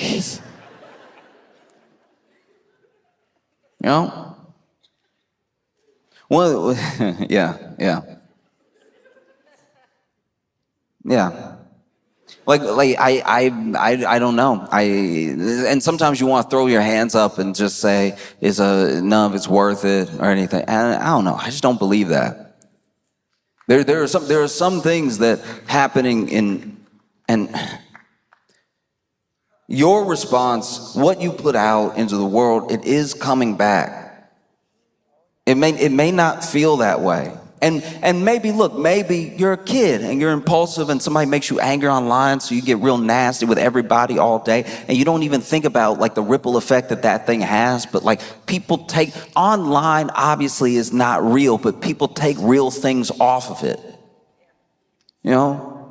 And I've talked about this before. I'm never stop talking about it because I genuinely believe it from the bottom of my heart that the bravest thing you ever do. I remember I read this and it stuck with me, and I hope it sticks with me for the entirety of my life, because this is how people make money. This is how people control you. This is how people mess with your mind. This is how people turn you against other people. The bravest thing that you will ever do in your entire life is accept that there's nothing wrong with you. Nothing intrinsically wrong with you. There's nothing that is like that needs to be bought to fix you. There's nothing that you need to, and that is not to say that everyone is a perfect person. I'm not saying people don't need to work on themselves. I'm saying that like you are not beyond the measure of like the love and care that a person should receive, right? And then the second scariest thing you'll ever do in your life, and like some people can't do it. Some people live and die. They get buried without ever doing it. The other scariest thing you'll ever do in your entire life, I promise you, is change your mind.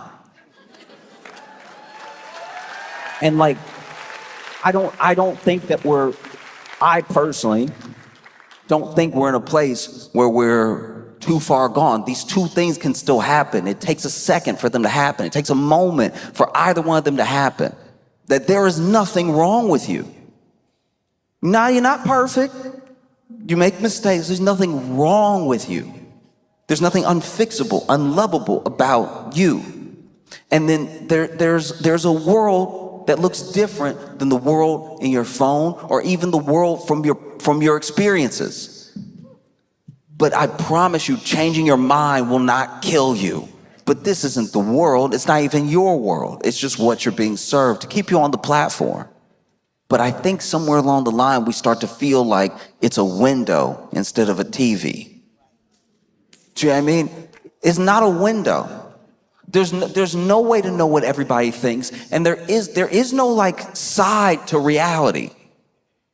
So when you're watching something and when you're watching people react to something, you're seeing a piece of it, but you have to remember what you're being served.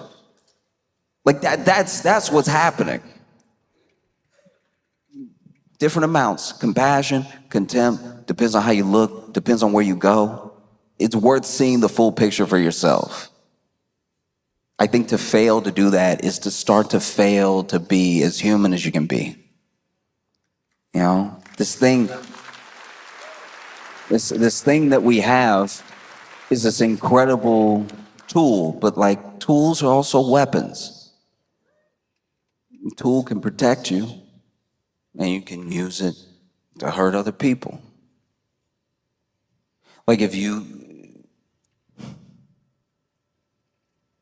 thought a mountain lion was like walking around all the time and you just had a bat with you just in case, it's like not.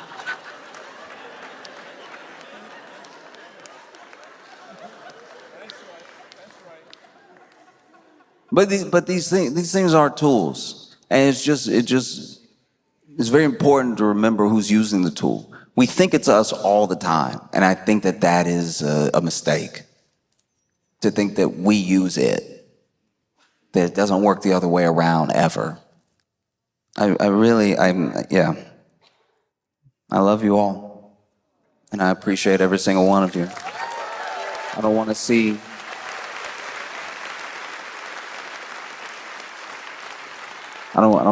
people destroy themselves because they thought that they had a mirror, they thought that they had a window, and they just had a TV. You know? So I appreciate every single one of y'all. I can't even describe it. I was so excited to come here and spend time with you, and that is definitely in spite of the mountain lion. So, Rochester, y'all been amazing. Thank you so much. I appreciate y'all so much. I can't tell the story is hilarious or heartbreaking. I think you'll decide. There's a pastor in Colorado that has scammed his congregation out of $3.2 million. No, it's a heartwarming story. It was all for crypto. He made a coin and he passed it off to his congregation saying that the Lord wanted to bless them. And then they invested. And then he's now been caught and is being charged with fraud. And he pocketed 1.3 million of the 3.2 million. And so he came out and he made a video, and in the apology video, he is very honest. He's like, listen, the Lord spoke to my wife and I and said to, make this coin and everything. And I even said to God, I like how he acts like God is a guy, just like, and that he's a guy that he can't get on the phone right now, but was talking wild a couple of weeks ago. And so he's like, and then look, I was even asking God, because I'm not even omniscient like God is. I'm not over here like God. And I even asked God, I was like, where's the liquidity going to come from? And honestly, if your pastor ever says liquidity to you, that should be the first sign to run. Run as fast as you can, as far away as possible. And so he's like, I even asked God, where's the liquidity going to come from? And God said, trust me. And so then I immediately told you it would be fine. That's my bad. I want you to know, out of that 1.3 million that my wife and I pocketed, 500,000 went to the IRS, which is a meaningless detail, by the way. Like, yes, you paid your taxes, but that's just a weird thing that the pastor did to be like, hey, look, while we're being honest, I got fucked too, okay? IRS really get everybody, don't they? It's like, as much as we hate the IRS, you're not gonna flip this around on them right now. And then he got caught and he's like, yes, we did spend it on some trips and a home renovation that the Lord told us to do. I'm starting to think that Lord is just some guy's last name to him. Just a Marcus Lord that does a lot of cocaine. It's like, I got a new coin. You should tell your peeps, you should get them in on this. Oh. Because I've read a good portion of the Bible. And I don't know. No, like, I'm not saying I'm smarter than everyone that was in the congregation. I'm expressly not saying that. Like, but it is a thing where it's like, if you read the Bible, what he's saying will be weird. You know what I mean? Like, if you read the Bible and you have a general understanding of it, when a guy comes to you and he's like, listen, the Lord about them gains, okay? I think it makes it easier for you to be like, oh, I think this guy is full of shit.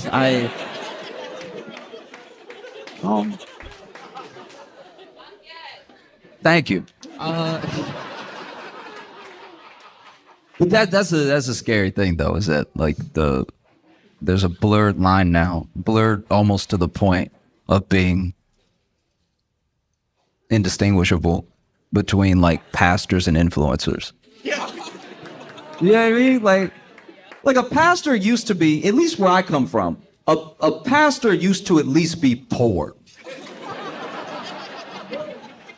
You know what I mean? When a pastor is poor, they're very easy to believe. Because you see how poor they are, and they're like, oh, you really about that life. Do you know what I mean? Like, it's like a poor pastor is like it's like a gang member that has been shot a few times, where you can see the lumps. And you're like, oh, you're really dangerous, okay. A pastor that's poor makes a more convincing argument.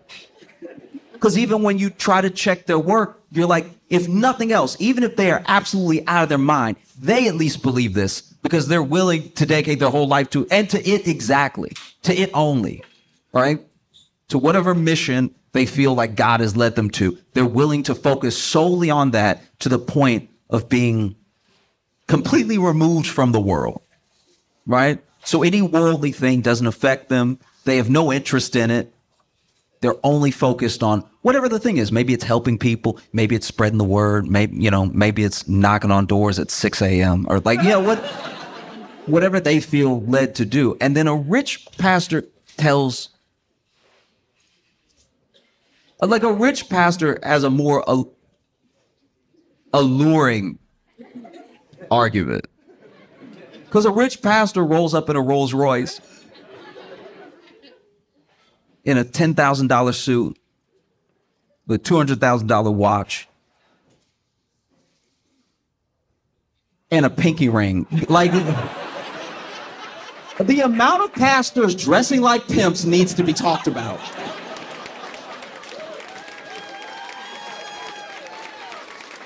You know what I mean? It's like there's too many wires crossing with, like, I'll see a pastor dressed like fully like Don Bishop Juan,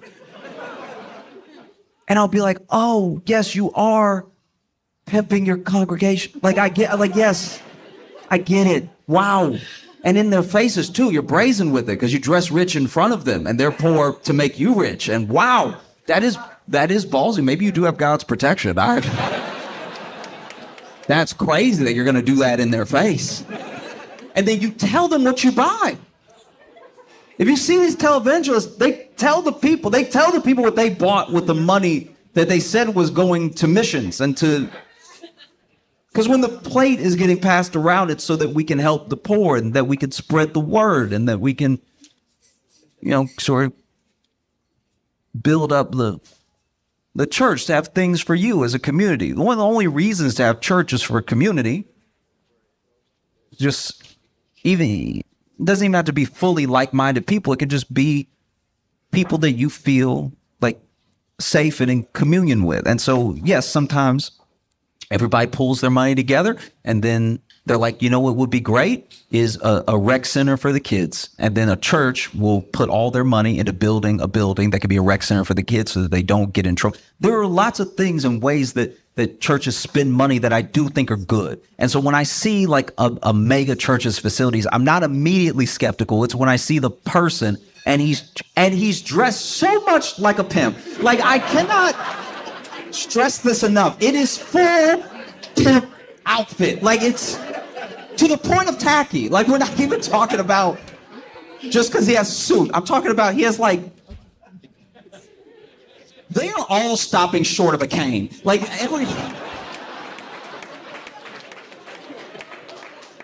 they're millionaires in your face and they're telling you, I have all this stuff because, because God blessed me with this jet. I purchased this jet for the Lord so that I could fly from place to place quicker, spreading the message. And I would even believe that if we didn't have Zoom. If Zoom was not a thing, I would get a pastor being like, I have to get over there to spread the word as quickly as possible. They don't know. They have no idea. And it's not like we can send them a telegram or something. It's not like there's been iterations of communication for decades that would negate me buying a jet to fly it to, I'm not going to tell you where.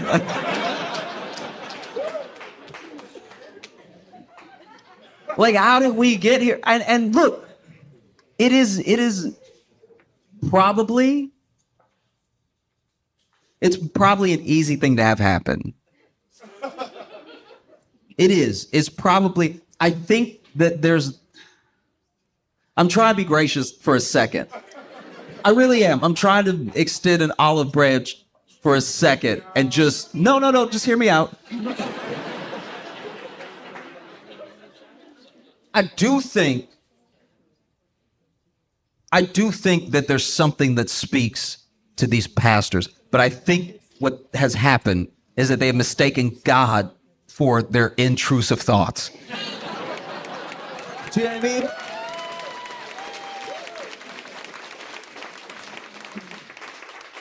Because I don't know all of you, I don't know, exactly what your lives are like. I don't know if you grew up with religious or not, or what religion or anything. I'm just saying as individuals, every single one of us here, if we were to lead a congregation and we were to pass around a jar or a plate, collection plate, anything like that, and everybody gave something because we made a compelling case that it is your job as a citizen of the world to help people that you may never meet, right?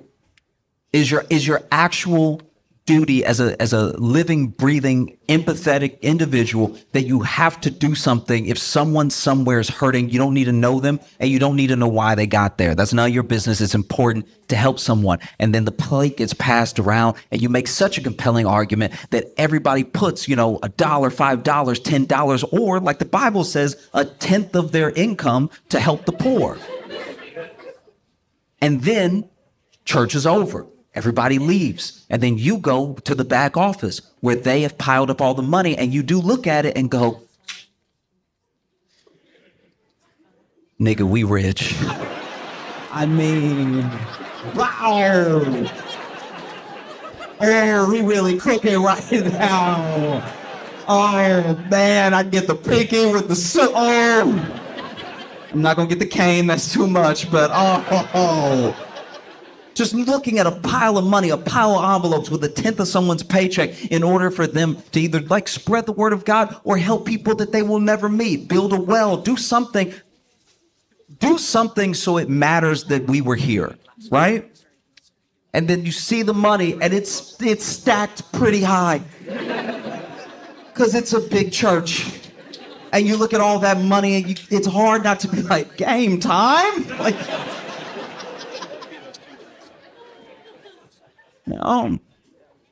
that's a tough thing. A friend said to me today, because I was telling him about the story, and he said to me that if churches did what they were supposed to do, we might not have much homelessness. You know what I mean? Like if churches were really about it in a compelling way, in a way that was genuinely uncomfortable. In a way that was like, I'm gonna tell you a story, and you're gonna judge me, but it's fine. I was at a theater when I first moved to Chicago. And when I first moved to Chicago, I didn't have any money, right? And I especially did not have much to spare. But I was at a show, and I was at that show because it was free. So it was a free midnight show that I loved so much. I made sure to go there every Thursday night because I knew it was a free show. I could do something. I could meet other comics. I could, learn by watching them and everything, because everyone on the show was incredibly funny. It's actually a sketch show, ironically enough. And there was a person that came in, and she came in and she clearly had nothing, right? Her clothes were torn and everything. Her hair was a little messed up, and she had a little bit of a limp. And she was asking people for change. And you got to remember, this is like a kind of swanky place. Like it has a little bit of that underground grunge feel to it, but it's also like a nice place with a nice bar and everything. And so everybody was like, no, no, no, no. And everyone was varying degrees of like just ignoring, politely saying no, being aggressive, get out of here sort of thing. And then someone came and they asked her to leave, right? And so I see all that happen. I'm sort of sitting in the back towards where the showroom is. And then this was all happening towards the front. She didn't get far in. I watch the show, and I'll be honest, I didn't really think about her while I was watching the show. I was thinking about what an incredible show this was, how thankful I was that it was free and everything. And then the show lets out. And I guess because a couple hours had passed, she gave it another try. So she came in, she was asking people for change. And once again, it was varying degrees of not looking at her, asking her to leave them alone and everything, politely saying no. And so then I had about like $3 in my pocket. And so I saw her the second time, and I felt so bad about how the first time went and that I didn't do anything, that I went ahead and I gave her the $3. And when I gave her the $3, she took it and she looked at me and she said, "Oh, thank you so much." And then she jumped and hugged me tight. And what should have been a sweet moment was mainly just me being like, "Oh my God, oh my God, oh my God, oh my God, oh my God, oh my God, oh my God, oh my God, oh my God, oh my God, oh, oh, oh, oh."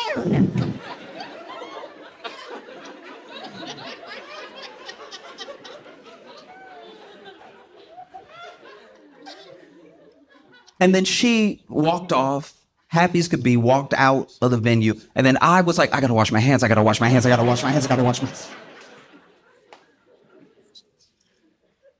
And I think that, I look back at that and I'm not proud of that. I'm not proud of how I reacted or anything, but that does feel like what church should feel like. Like, instead of just being boring, it should be like, oh my God. Oh, wow. Everybody really is welcome. Oh, jeez. All right, cool.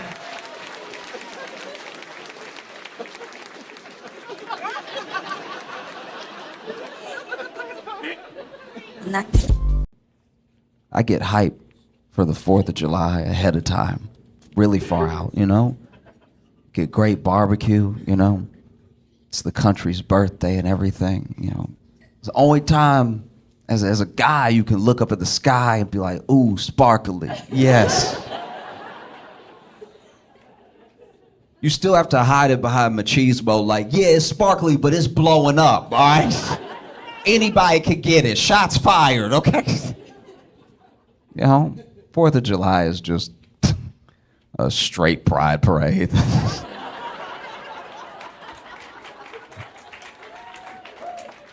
That's all it's ever been, you know? It's just the one time a year guys get to be like, yeah!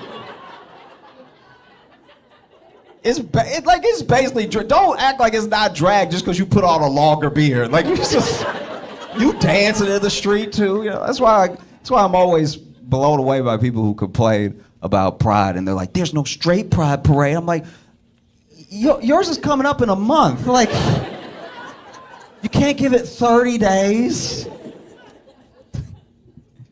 Even when you think about it too, you think about the way that the country came together too. We think of the founding fathers as these like all these like old wise men and everything, because that's when they got painted. You know, they got painted late. They had already survived the war by the time we painted them. When they were in the war, they were much younger. We got the pains when they were like 40. But they fought in the war. You think they were fighting in the war old? You know what I mean? Like, yo, you think Washington was in the war like, get them, boys?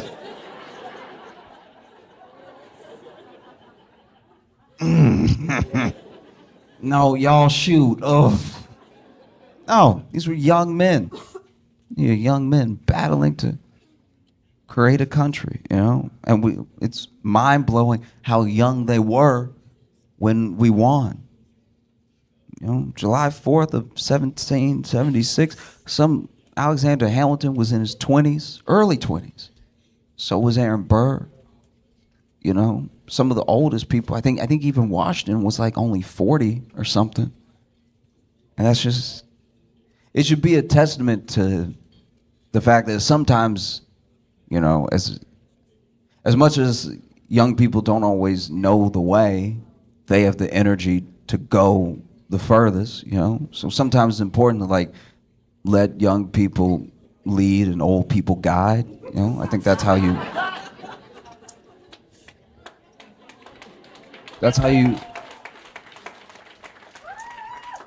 you know, because there's someone that has all the passion, all the fire in their heart to do something, to like try to build a better world, and then there's someone behind them that doesn't have as much of the fire anymore, but is like, don't trip over that rock. Just go a little bit more left and you'll be fine. Don't do what I did. That's how I messed up my knee, though.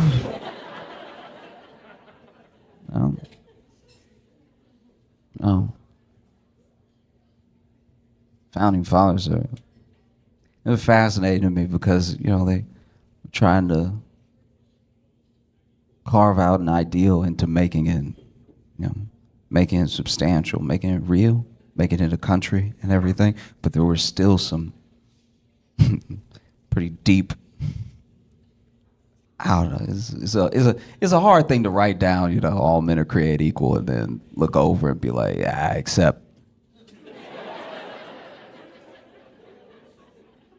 Yeah, I mean. So it's a dream that took time, still takes time, still hasn't been fully realized in the way that it's at least on the paper. You know, like sometimes people have this revisionist history about the founding fathers, like they would have wanted the best for everyone and for all of us to get along. And I'm like, no, they said what they meant. Do you know what I mean? Like, the founding fathers didn't have slaves, but also be like, one day someone will right this wrong. You know? But I think about how even, you know, people know more about Alexander Hamilton now because of the musical and stuff. But Hamilton, you know, staunchly against slavery and everything, and he was young, so I'm sure he was like this young kid that people looked at like, this dude doesn't know what he's talking about. He just talks a lot, you know? And it's funny how we know about Alexander Hamilton and Aaron Burr's feud, mostly because of the musical, but we don't know how petty it got. Alexander Hamilton built a home in New York City, right? And Aaron Burr used his money to build a home down the street because he was jealous of where Alexander's home was. So he built the house pretty close by so that I guess Hamilton could see him hating from down the street. Alexander Hamilton and Aaron Burr were the original Kendrick and Drake.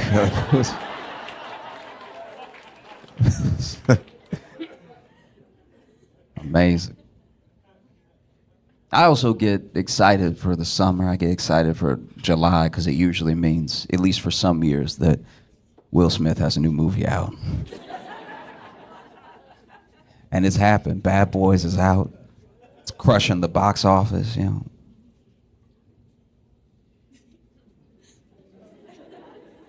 Will Smith slapped all the money out of Hollywood.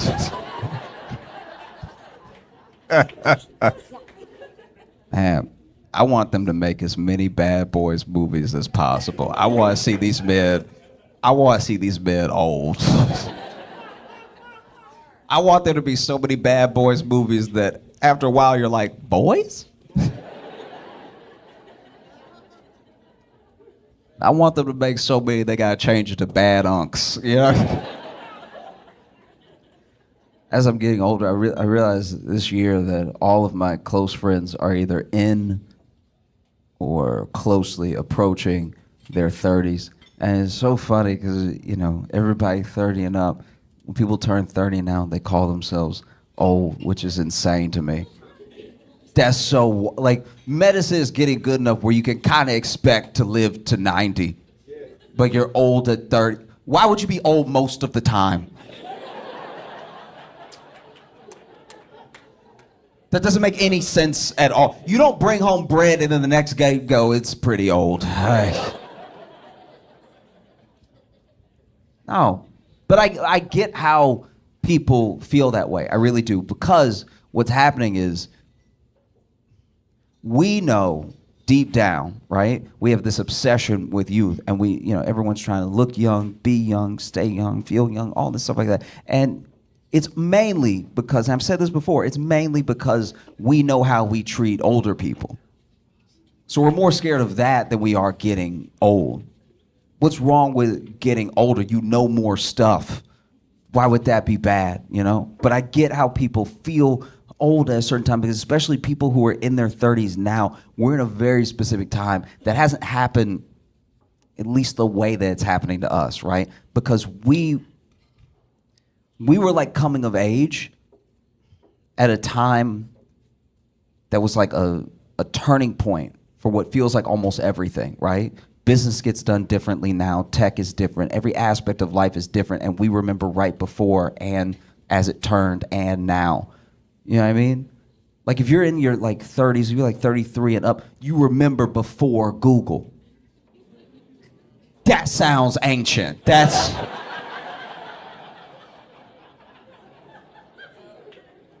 Just to say before Google sounds like another century, because it was. I work with people that are younger than me. And I was explaining to someone, and I hate when I have to explain a thing that makes me sound older than I am, because they're a little younger. So then I had to explain before Google to them. And I sounded crazy. I sounded crazy to me, but I was there, so I know I'm not wrong. I sounded insane. I was like, no, because before Google, you had to just know.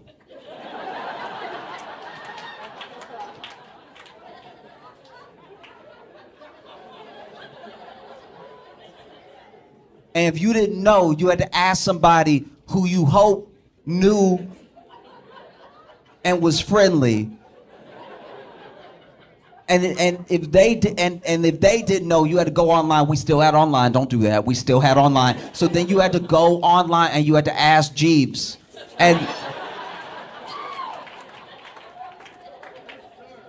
And then they were like, what is Ask Jeeves? Like, what is... And I was like, Ask Jeeves is... It's like if Google was white. Like, it's...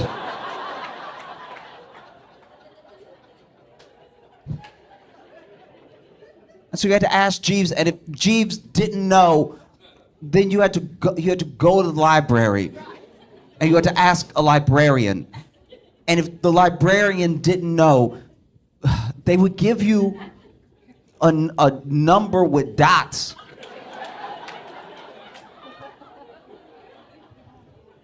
They would give you, a library is like a house for books.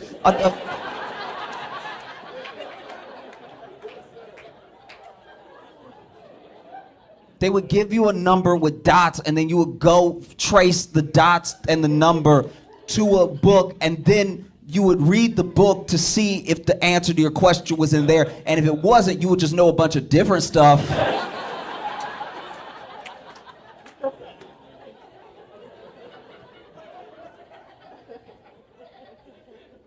You would know.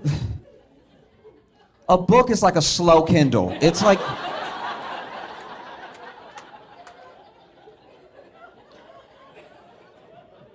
Like you scroll with your finger, but it turns like there's something to turn with your finger. It's not, there's no screen. And then, if your question, what you've been looking for 6 months, yes, it takes a long time.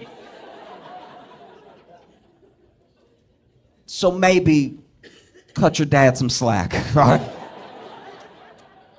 It used to be harder to know.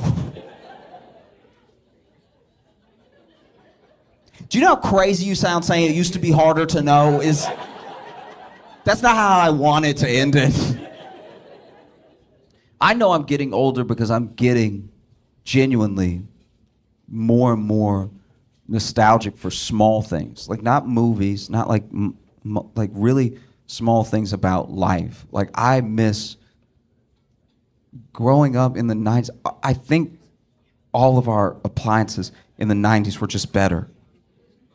They were just like top notch because not only did they last longer and they worked, but you could fix anything in your house by hitting it.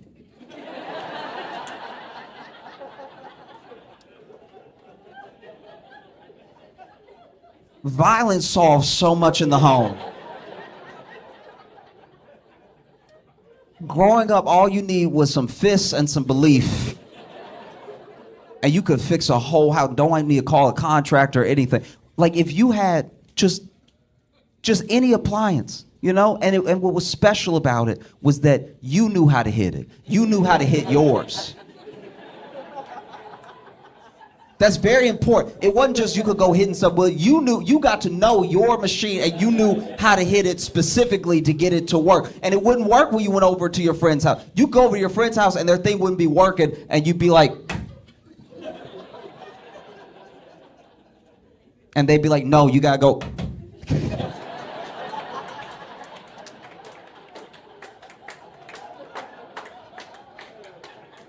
And you're like, wow, I didn't know that. I don't have that model. That's good to know. So when I upgrade, it's 2. Okay, that's good to know. And it's 2 towards the front. All right, that's good to know. It was a beautiful time. I just felt like things really worked. You know? Like a 90s washing machine. A 90s washing machine you could hear it all through if you were lucky enough to have a washing machine in your home, if you had a laundry room in your home, you could hear, no matter where you were in the house, because the washing machine would be whooping your clothes.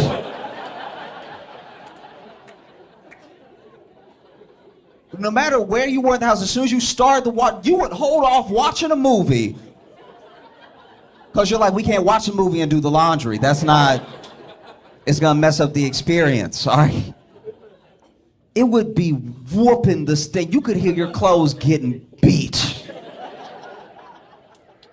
And they were all loud, and they all just, like, the washing machine moved like it had legs. No matter where you were in the house, you could hear your clothes screaming in the machine. Just, oh!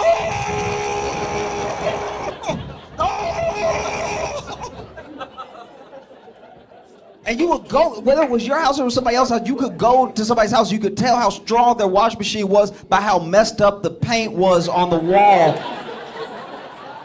On that edge that was next to the machine. It would be beating your clothes, beating the stains out, horrific stuff, right? To the point where you could, even when you stained the shirt, you could tell, even back in the 90s, your shirts would be like, don't do that to me, bro.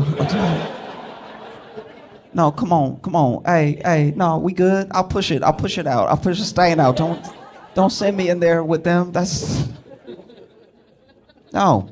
Be amazing. And then if there was a little malfunction, if the door wouldn't lock and lips started coming up and everything, suds started spitting out everything, just took a little bam. And then all of a sudden it was like, oh. It was beautiful, These new washing machines. I know I already sound like an old man, but this. I was at an Airbnb. They had a washing machine in the Airbnb, which at first I was very excited about. I was like, oh, it's amazing. You never get this, right? And the washing machine was state of the art. And it was like a Tesla washing machine. It had so many buttons. It had a keyboard's worth of buttons. It had more buttons than I cared to read. I just wanted to hit clean. It had a handkerchief setting. It was insanity. And then you put got stain on the shirt, put the clothes in, and then, you hit whatever, turn. There was a lot to do. And then you hit, and it starts, and you can tell something is happening because it's spinning, and you can see through it now. It has the little door where you can look in, and it's spinning so fast that the clothes are gone. I was looking, and I was like, I can't tell if it's spinning or if it left. It was crazy, but it was silent, and I didn't like that. I didn't like that it was quiet the entire time, right? Just, but nothing. You couldn't hear anything, right? I didn't even know when the clothes were done. That would have never happened in the 90s. You always knew when your clothes were done because your washing machine would finish beating your clothes. And you would hear,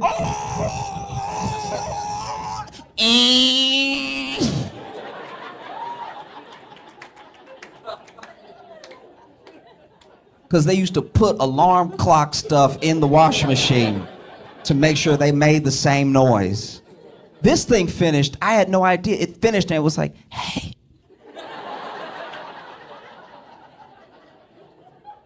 I don't want to disturb you, but I think I did it.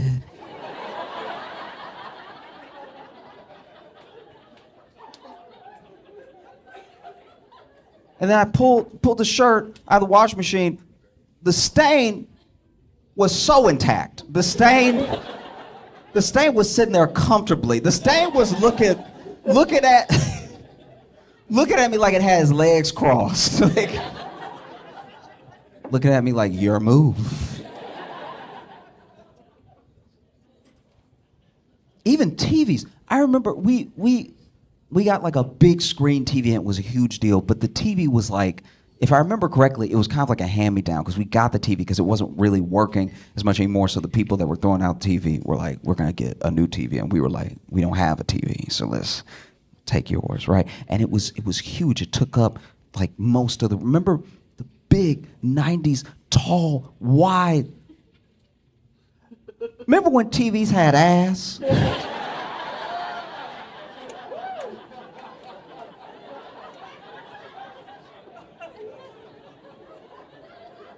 Do you know what I mean? Really had it, some true thickums. You know what I mean?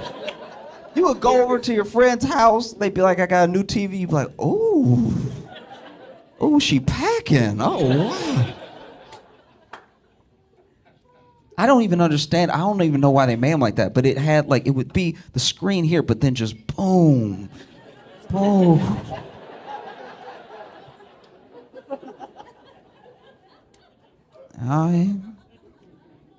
And that was great because even though the TV didn't always work, you knew how to work it, right? Because it would do that thing where all those TVs back then, when they didn't work, they would just get wavy. You remember that? It would be I'd put on the news and it would just be red, blue, green, red, magenta, yellow. And you turn on the news and be like, at 8 o'clock.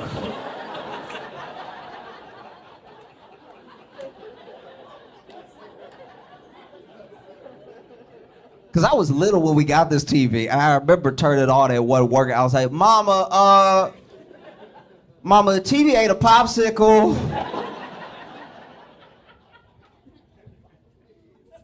And my dad would usually be the one to hit the TV because he knew how to do it, right? But my dad hit he hit the TV a lot.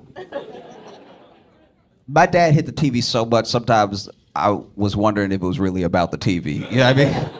Sometimes my dad would hit TV, I'm like, no, it was working. But my dad hit the TV so much that I think the TV genuinely learned to recognize, hey!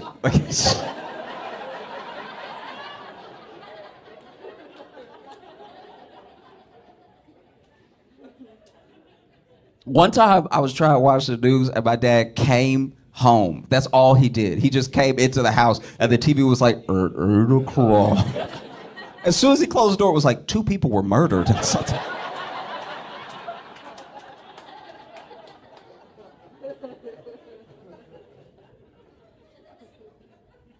And then I got a TV. I bought a TV for myself as an adult because I wanted to have my own big screen TV. I wanted to have my own, like, oh, I'm sitting at home chilling for the weekend, watching a movie, have a real experience for myself, right? And I bought it. It was too expensive. I took out a car note on this TV. This several payment TV, and we bring it home. I'm excited initially. I'm super excited because, they bring it home and they install it, they mount it on the wall and everything. Smart TV, brilliant TV. Good grades TV, right? But I'm trying to watch this TV and I want to be, I'm not like a dumb person, but like I cannot figure out how to get the subtitles off this TV. And it's like, I can't stress how much this is not my fault, all right? I'm not like a dumb, like I know I'm up here doing the jokes and we're all having a good, but I'm not a dumb guy. Like this is crazy, all right? And I want to be clear, I know that it's not the HBO subtitles at all because then I go to the settings at HBO and HBO is like, it's not us. We're not the one to do it. But I'm trying to watch Dune 2, right? Try to watch Dune 2 on this big screen TV. I turn on HBO, I'm watching and it gets to that part where like Timothy Chalamet doing that like Fremen language. So he's like, you know what I mean? Like whatever they say. And so then in the movie, they have subtitles for that part because nobody knows what they say, right? So then the movie, those subtitles come up. But then on top of those subtitles are these like nasty gray italic subtitles coming up. And I'm like, who is typing? That's not what I wanted at all. And I can't get it off. And it's great. And it was everything I watched. I would leave HBO, I go watch something somewhere else, and they were like, and that's not even as bad as when I first got it. Because when I first got it, when I first brought the TV home, it had, I don't know how it happened. It had the audio description on. All right. Now, if you, some of you are familiar. So, if you don't know what audio description is, it's basically if you're watching it and you're visually impaired, it will give you both context for what is happening in the show and things that are more like stage direction. They're just happening silently, right? So then I don't know that that's on. I don't know. I didn't press anything. I just turned on TV. I hit on the TV. That's all I did. And so then I went to watch Law & Order SVU, all right? So now I'm watching Law & Order, and Olivia is like handing somebody their ass, right? Like she's just like, you don't know anything about Survivor, you don't know anything. And then she walks out of the room, and then as she walks out of the room, my TV is like, Olivia leaves the room. And I'm like, who is that? Who is that? Who is in here? And I went to the settings. I went to Peacock. I went into the settings, and the Peacock settings were like, it's not us. We're not doing that. I've used remotes all my life. I've all the time used the remote, and I pressed the remote was not remoting. Finally, it was off. I don't even know what I did. Maybe I didn't do anything. Maybe the TV just decided to stop doing it. I have no idea. But I was watching a different episode, and Olivia was once again handing somebody their ass. You don't know anything about Survivor. You don't know anything. And then she left the room, and I was like,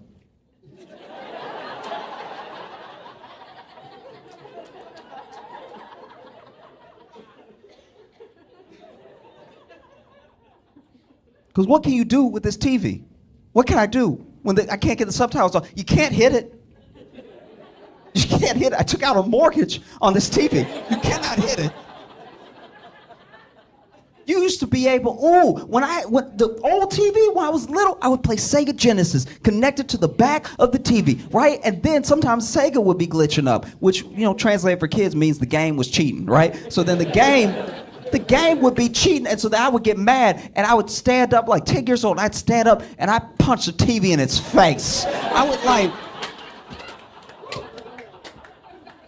I'd punch a TV as hard as I could in what I thought was the nose, right? Like I would just, and I don't know what the TV was made of, but I would punch the TV and I would pull back the most mangled hand. Cause I don't know what it was made of, but it wasn't glass. There's no way it was glass. It had to be like clear steel or something. Cause the hand that I was pulling back, all my fingers had switched up and stuff. My thumb was in the middle.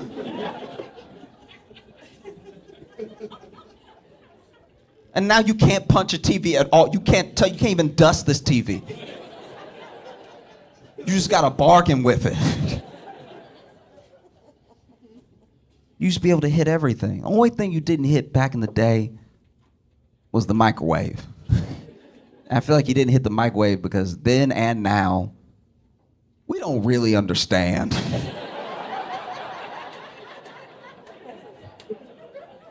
how the microwave works. Yeah, I mean, I can only describe a microwave. If someone had never met a microwave before and they were trying to ask me what a microwave was, I'd be like, it is hot magic.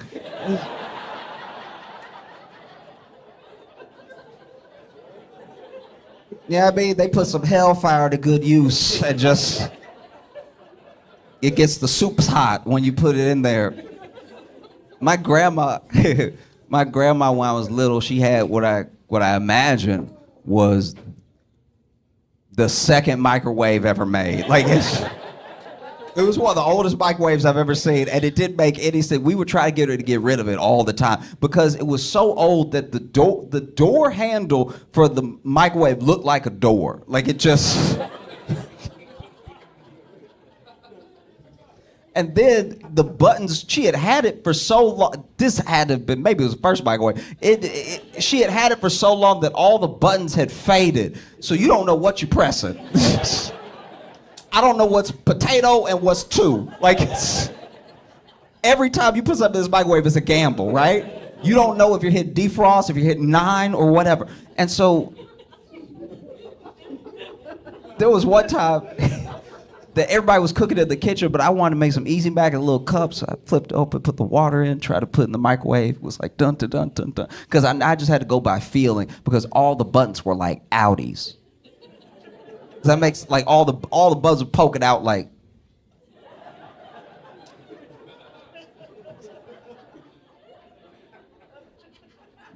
Go ahead, press me. Go ahead.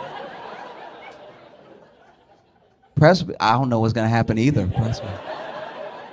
Let's do it. Do it. Do it.